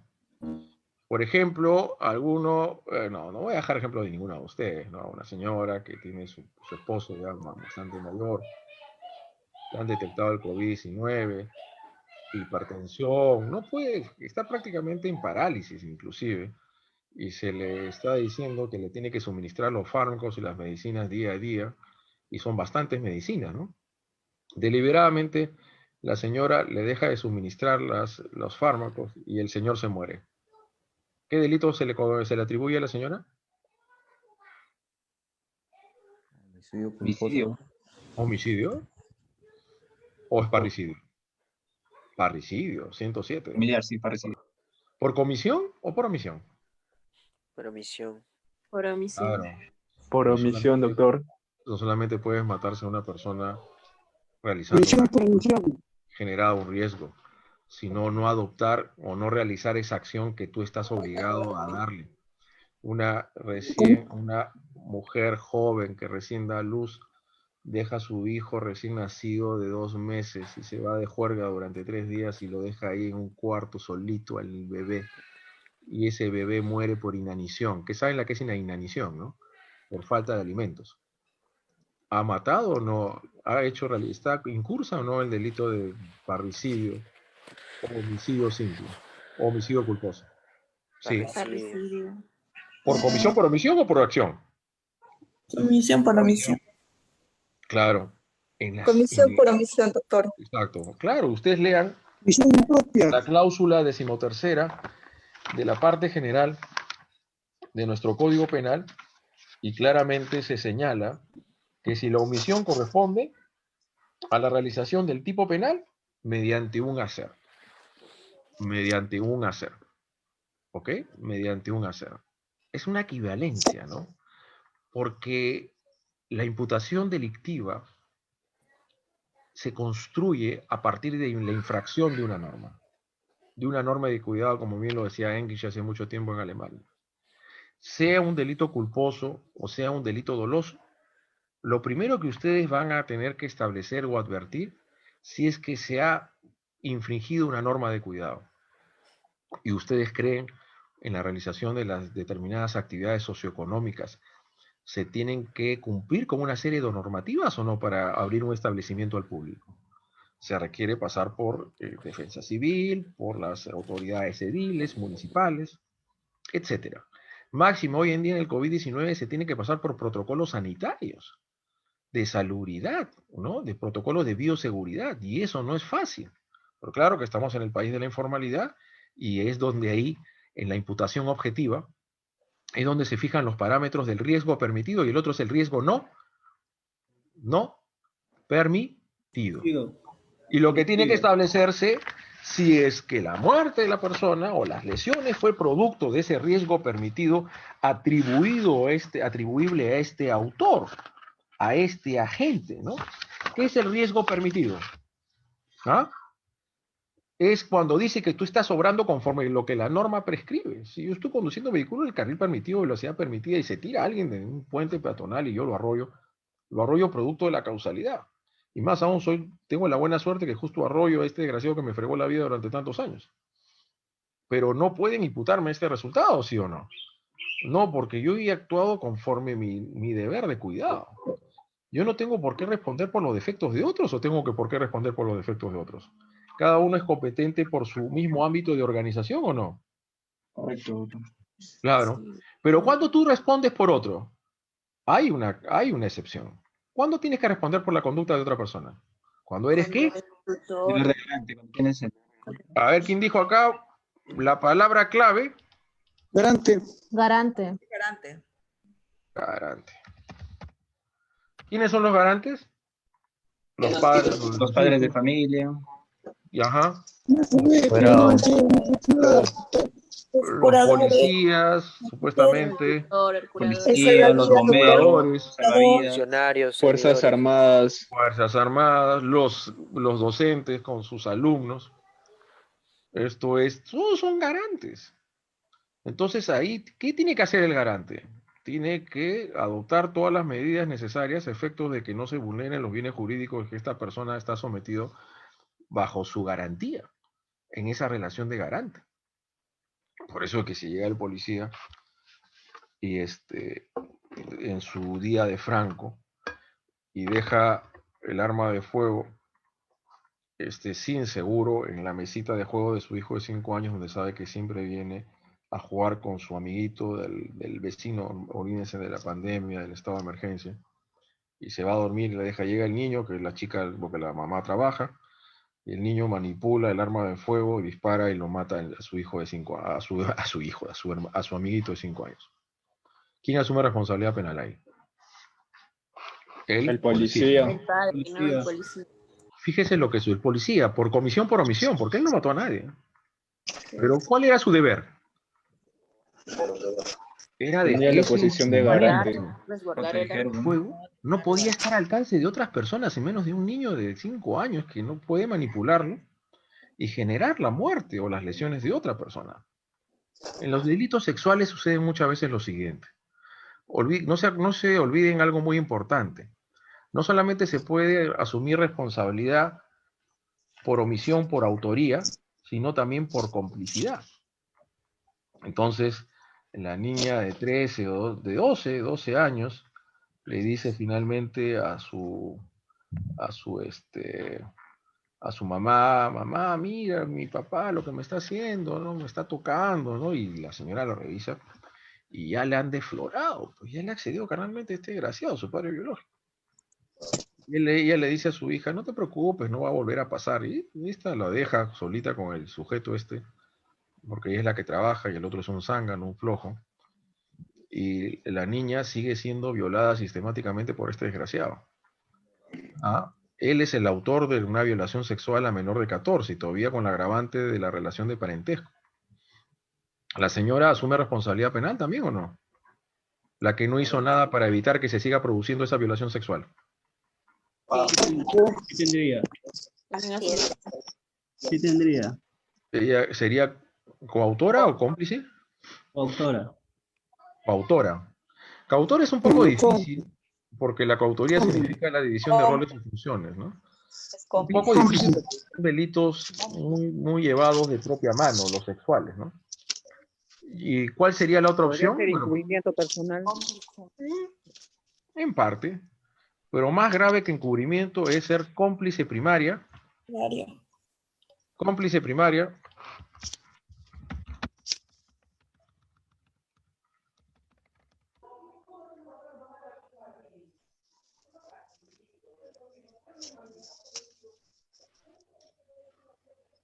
Violación sexual de menor.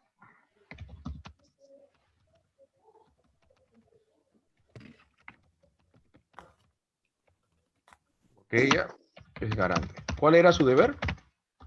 Cuidar. Haber evitado que su hija siga siendo ultrajada sexualmente por su padre.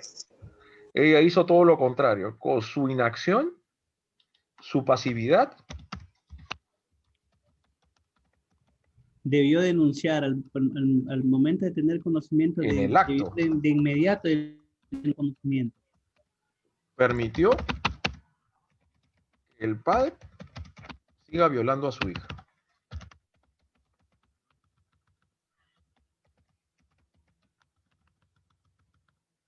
Entonces ella responde como cómplice primario. Por comisión por omisión. O sea, la comisión por omisión no solamente en el caso de autor, sino también un cómplice. ¿Por qué? Porque ella es garante, pues. Los padres son garantes de sus hijos.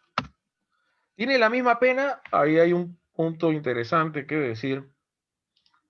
El Código Penal peruano, en los artículos 25 y 24 de la parte general del Código Penal, señala que tanto el cómplice primario como el instigador recibe la misma pena que el autor. ¿Ustedes están de acuerdo con ello? Esa es la pena legal, mis estimados amigos. Esa es la pena legal. Es la pena legal. Pero no se olviden. Sí, pero ahí es corregido con la aplicación del principio de proporcionalidad. Y con el principio... lesividad. Claro, también. Y con la determinación e individualización de la pena. O sea, el 24 y el 25 te dicen, bueno, el instigador y el cómplice primero reciben la misma pena que el autor, pero esa es la pena legal. Yo justo tuve hace muchos años una discusión con un juez y me decía, pero no, el cómplice primario y el instigador recibe la misma pena que el autor. Eso lo dice el Código Penal, pero no seas legalista, brother. Tienes que ir a analizar en grado todavía de mayor acuciosidad en los delitos especiales.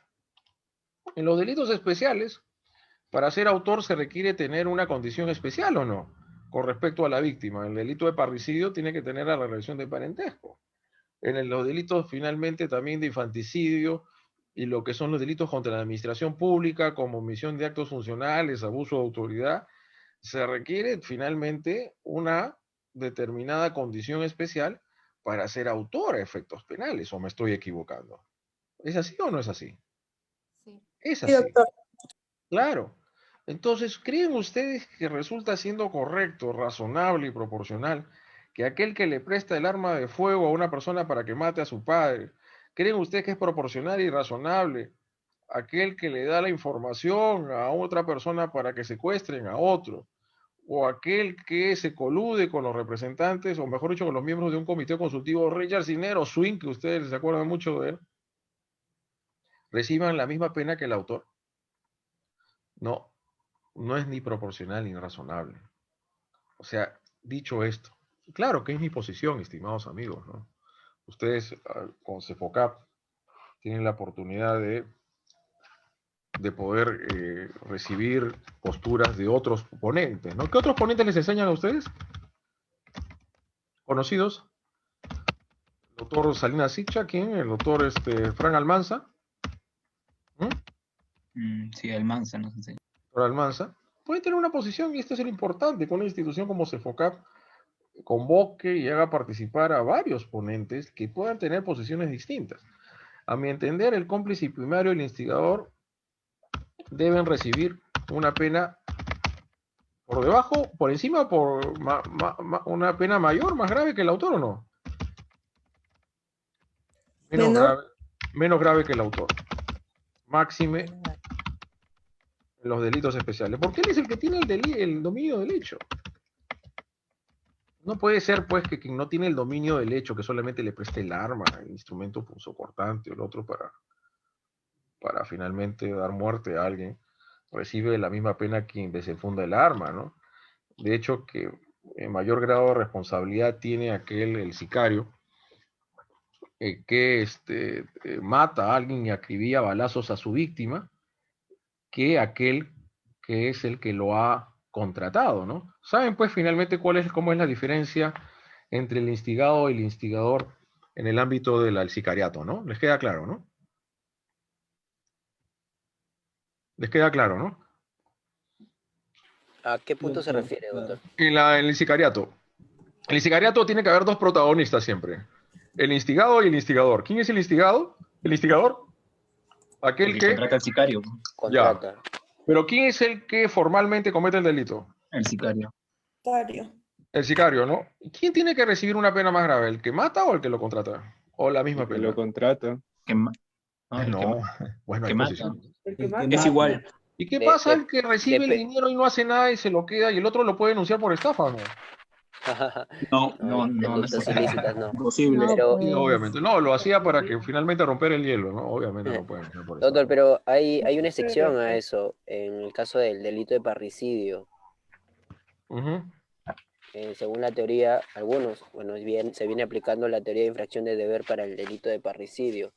Y por ejemplo, el interesado, el esposo en querer matar a su mujer, considera que es autor. Entonces, él sería, si bien ya deja de tener la figura de instigador, aunque pareciera, porque no tiene el dominio del hecho, al final él recibiría una pena mayor que el propio ejecutante.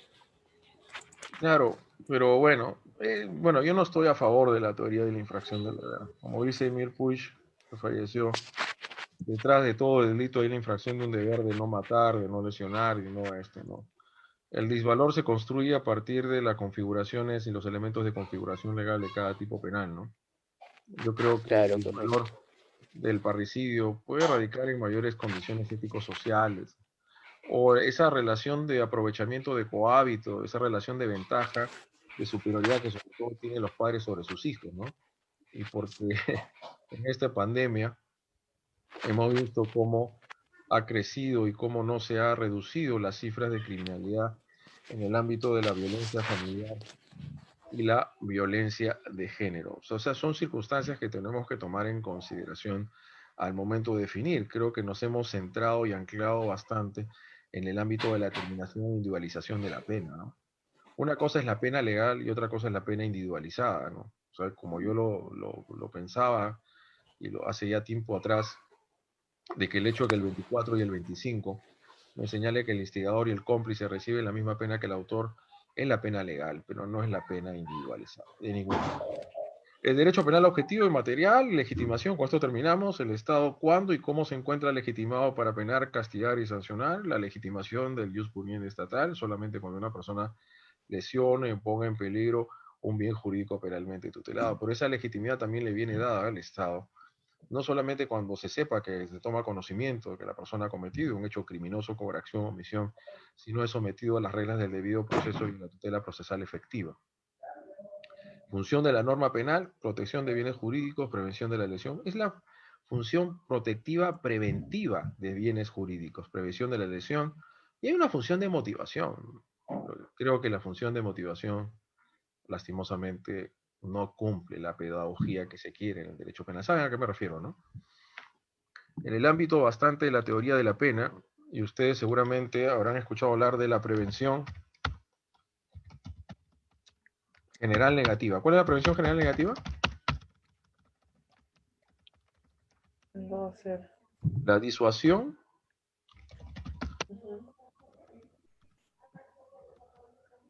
e intimidación a través Norma. de las penas más severas. Tenemos pena de muerte hace cuánto tiempo. ¿Hace cuánto tiempo tenemos la pena de ganar kilometro? Del año 1995, ¿no? Tal vez algunos de ustedes ni siquiera habían nacido, no lo sé. Hace del 95 a 2020, hace 25 años.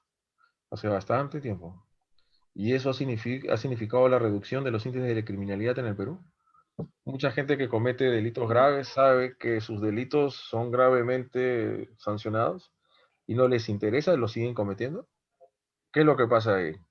Hay una cuestión de defecto de una población o de las personas que no llegan a intimidarse por el derecho penal, que no les importa. Más aún en los delitos de corrupción de funcionarios, delitos económicos, son personas altamente socializadas. Abogados, con magíster, con doctorado, PhD y todo, pues Kuczynski y otras personas que en esta trama son personas altamente socializados y educados culturalmente, ¿no? ¿Qué es lo que está fallando? ¿No? Hay que preguntarse, a la luz de estas diversas circunstancias en nuestro país, ¿por qué es que la mayor energía punitiva que se ha llegado en los últimos tiempos no ha reducido las cifras de criminalidad? Una cuestión cultural, ideológica, defectos del propio ser humano, de los grados de depravación, las psicopatías, psicópatas, personas que con grado de calculabilidad y toda frialdad cometen actos luctuosos tan graves. ¿Qué ha significado entonces en nuestro país en los últimos tiempos? Que el uso cada vez más gradual y progresivo de las penas no ha reducido las cifras de criminalidad. Por eso es que, y lo digo como última frase, el modelo político criminal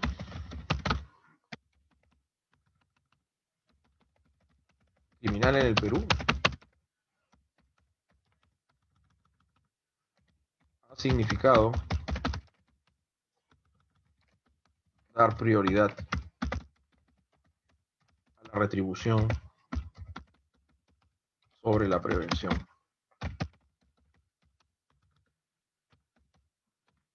La cual a la postre, luego de muchos años,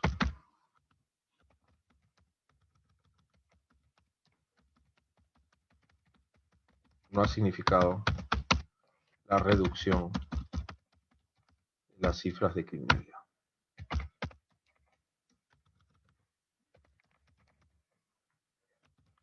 Sí, Jorge, te escuchamos.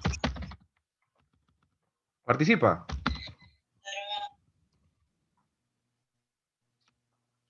Jorge, te escuchamos. Estimados participantes, buenas noches. Vamos a dar inicio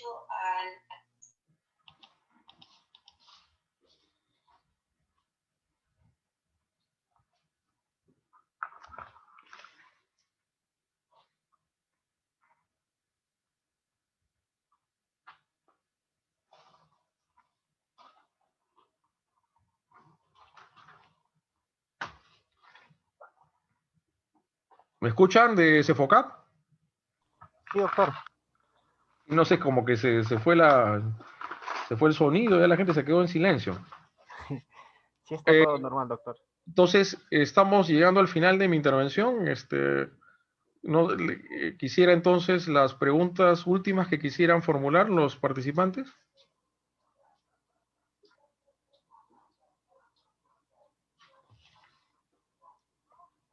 Claro, doctor, como ya saben, también tienen abierto el micrófono. Si en caso ya no hay más consultas, damos por finalizado la clase, doctor. Ok.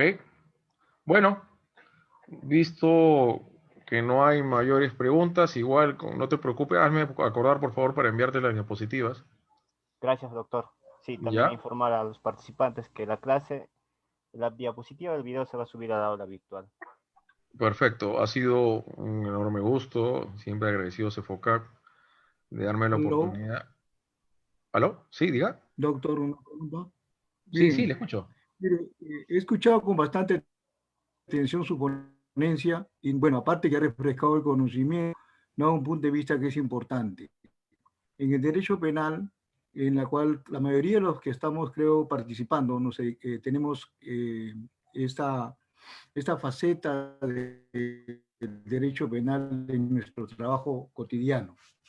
Es verdad lo que usted dice de que el Estado, lamentablemente, ha descuidado las instituciones tutelares. Las leyes, lamentablemente, son transcripciones de otras legislaciones y no están de acuerdo a nuestra realidad. Es que es delitos pequeños mínimos, penas graves, y unos delitos de corrupción de un funcionario se le aplica una pena mínima. Entonces, no escuché lo último, por favor. Manifestado, tendría que nuestro por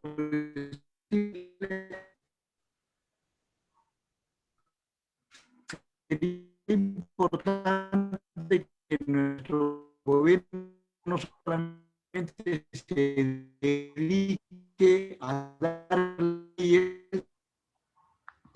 Su señal me para parece que está mal. contar adeptos, o sea, para el puente, es lamentablemente que a veces, si no tienen una capacidad, yo le acepto muy bien cuando usted dice que en los fallos judiciales demuestra la capacidad profesional un señor juez que debe estar altamente preparado para poder. También los abogados tenemos que estar preparados porque no siempre lo que dice el fiscal es la verdad. Tenemos que nosotros saber con nuestras armas, ¿no? Lógico, con estos seminarios que nos reflejan el conocimiento, ¿no? Y es importante, ¿por qué? Porque esto es todos los días. Lo que dice usted es verdad, como dice, la pena legal, 30 años, y la persona que puede ser un cómplice, como estamos actuando, tiene que ser por debajo del mínimo legal, ¿no? Entonces creo que eso es importante, que se está fallando. Unificar criterios es difícil, y es bueno porque aquí escuchamos criterios de diferentes ponentes. Mire, yo le voy a quiero, de lo que es, del extracto, yo tenía una inquietud. Yo tenía un caso acá en Talar en la cual un mayor de la FAC atropella, accidenta a 6 personas, a 5 deja lesionadas y a una persona lo mata. Tenía 7 gramos de alcohol. El fiscal le pide 5 años de prisión porque la pena mínima es 4 y máximo es 8. Pero los agraviados hicieron un acuerdo reparatorio con el acusado y les pagó 40.000 a uno por lesiones simples. Y a la víctima a la cual yo asesoraba y no me constituyó con parte civil, porque lamentablemente en el proceso penal ven caras, a veces están 30, 20, y mejor tengo la vía civil. Entonces, en un control de acusación, cuando el fiscal pide 5 años de pena privativa, se va a un control de acusación y piden un acuerdo reparatorio que en parte está bien con respecto a los agregados de lesiones porque están vivos, pero al muerto, en lugar de continuar con la acusación, yo aquí dice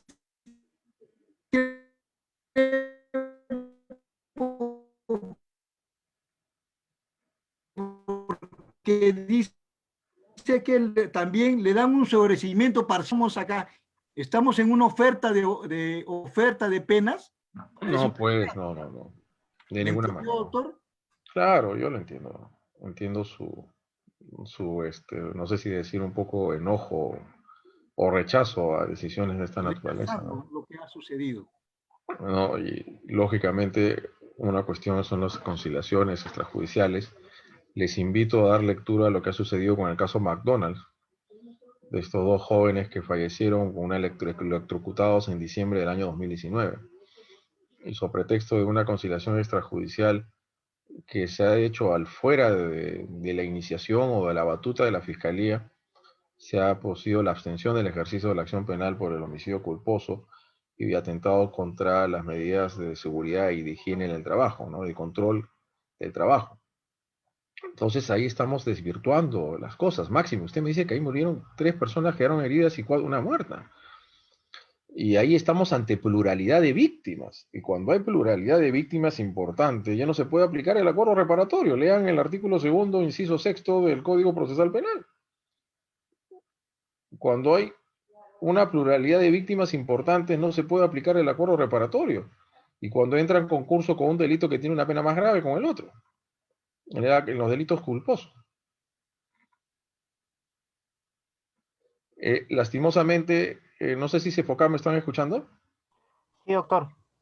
A nuestro amigo no se le escucha. Sí, su señal me parece que está mal. Se pierde el audio, no se le escucha. Doctor, una consulta. Sí. Tengo una inquietud, doctor, respecto al ejemplo, hay un ejemplo que ha pasado, doctor, respecto al delito de violación sexual. Doctor, usted ha señalado que la mamá tenía el deber de garante de denunciar en su oportunidad. No denunciar más, no también de evitar que siga siendo ultrajada su hija. Sí, doctor, pero el Código Procesal Penal señala que nadie no está obligado a denunciar a su cónyuge. En este caso, ¿cómo se podría resolver, doctor? Esa es mi duda, doctor. Es que yo no voy por el tema de la omisión de denuncia, sino tenía que haber botado de la casa o realizado cualquier acto para evitar finalmente. No está obligada, pero no significa que no pueda hacerlo. Antes que su cónyuge está su hija. No está obligada, pero eso no significa que no pueda hacerlo. Y tomar conocimiento del hecho criminal, ni siquiera acaso va a presentar finalmente un escrito, sino va a dar finalmente comunicación a la policía o al Ministerio Público que su hija está siendo violada. Más aún, en el ámbito si en el caso de violencia familiar se producen las medidas de protección, y la medida de protección es esto. Una vez que se toma conocimiento de un hecho de esta naturaleza, a esta persona seguro se le va a someter a no sé si previamente una detención preliminar o siendo ya contundentes las evidencias, a una prisión preventiva. Entonces, no facultado no quiere decir que no lo pueda hacer. O sea, más importante que no denunciar al cónyuge es que tiene como agraviado a su hija y es garante de su hija, no del cónyuge. Y sobre esa base tiene que darse. O sea, para mí es complicidad omisiva un delito de violación sexual al margen de que proceda o no a denunciarlo, ¿no? Que es su deber finalmente dar conocimiento de esto a las autoridades. Muchas gracias, doctor, por No, gracias a ustedes. En todo caso, se enfoca nuestro amigo, pues lastimosamente... Doctor, buenas noches. Sí. Disculpe, quisiera hacer una consulta. Tengo Dígame. una duda respecto a la aplicación de la pena o conversión en el artículo 441 del Código Penal. Ya. Quisiera saber para esos temas, 441, que muchas veces ingresan como denuncias de violencia familiar y revisa el juez de paz letrado en lo penal que tiene connotación patrimonial. Entonces, esto se deriva, pues, ¿no? Y se revisa en los juzgados de paz letrado en lo penal. Quisiera saber cómo se aplica la conversión de la pena en este caso, por agresión física. La conversión física, pero ¿usted está hablando de falta o de delito? De faltas, doctor, porque en delitos sabemos que hay otra norma, pero hay algunos casos, le comento del Distrito Judicial de Lima Sur, recién está ingresado en vigencia las reglas del nuevo Código Procesal Penal. Entonces hay muchos casos, 2017 y 2018, que se han trabajado con la normativa anterior y con mezcla del nuevo. Entonces, sí, doctor, hay bastante complejidad en ese sentido. Yo quisiera, por favor, que me brinde luces respecto a cómo postular, en este caso, una conversión de pena o cómo se podría plantear. Pero tú quieres ir de la limitativa de derecho a pena efectiva de privación de la libertad. No, doctor, quisiera... Al contrario. Exacto. ¿Ah? Así es, quisiera, la conversión obviamente no a privativa, sino a los días multas, limitativa de derechos. La limitación de la conversión lo tenemos acá en el artículo 52, conversión de la pena. En los casos que no fuera procedente la condena condicional a la reserva, el juez podrá convertir la pena privativa de libertad no mayor de 2 años, otro de multa, a la pena privativa de libertad no mayor de 4 o a prestación de servicios a la comunidad. Precisamente este ámbito de las conversiones, de la pena privativa de libertad a limitativas de derecho como prestación de servicios comunitarios, es la cual se ha acudido, también no sé si en eso puedo darte esas luces, para evitarla, porque tú sabes que la suspensión de la ejecución de la pena se encuentra prohibido en casos de violencia familiar y violencia de género. Correcto. Del 122B. Entonces, nosotros en un momento, en un pleno jurisdiccional del Distrito Judicial del Santa, de Chimbote, tuvimos la oportunidad de participar en el 2018, dijimos que todavía aún era posible lo que era no la suspensión de la ejecución de la pena, sino la reserva del fallo, ¿no? Dijeron los jueces, no, como son instituciones casi emparentadas, lo que en todo caso tenemos que hacer finalmente es aplicar el artículo 52 de la parte general del Código Penal. Máxime, en este tiempo de pandemia, se ha hecho una inclusión del artículo 52B, me parece, que implica la conversión finalmente a pena de vigilancia electrónica en determinados delitos, pero que no son combinados con penas muy graves, ¿no? Entonces hay que ver el ámbito de aplicación, estimada amiga, del artículo 52 de la parte general del Código Penal, cuando se dice que no se aplica, no resulta de aplicación la reserva del fallo o la suspensión, la recondena condicional y la reserva del fallo condenatorio. Puede convertir la pena privativa de libertad no mayor de 2 en otra de multa, a pena privativa de libertad no mayor de 4, a otra de prestación de servicios a la comunidad o limitación de días libres en razón de un día de privación de libertad por un día de multa. Revisa también el artículo 52B, que ha sido introducido por uno de los decretos legislativos suyos, son 1513 o 1514 en los últimos tiempos, ¿no? Precisamente.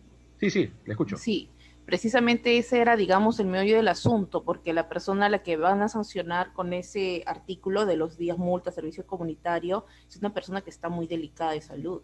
Entonces, precisamente, ese es el detalle, ¿no? Si hay y se prioriza, en el caso de la conversión de la pena, claro, que no sea un delito muy grave y estamos ante una persona que puede estar dentro de los grados de comorbilidades del COVID-19, ¿no? Yo creo que todo el ámbito de la prestación de servicios comunitarios, de la limitación de días multas, de lo que es la detención domiciliaria, lo que es la pena de la medida de coerción de vigilancia electrónica personal, rige, mi estimada amiga, el principio de humanidad en las penas. El principio de humanidad en las penas significa prescindir de la pena efectiva de privación de la libertad por una que no signifique finalmente la privación de la libertad del condenado.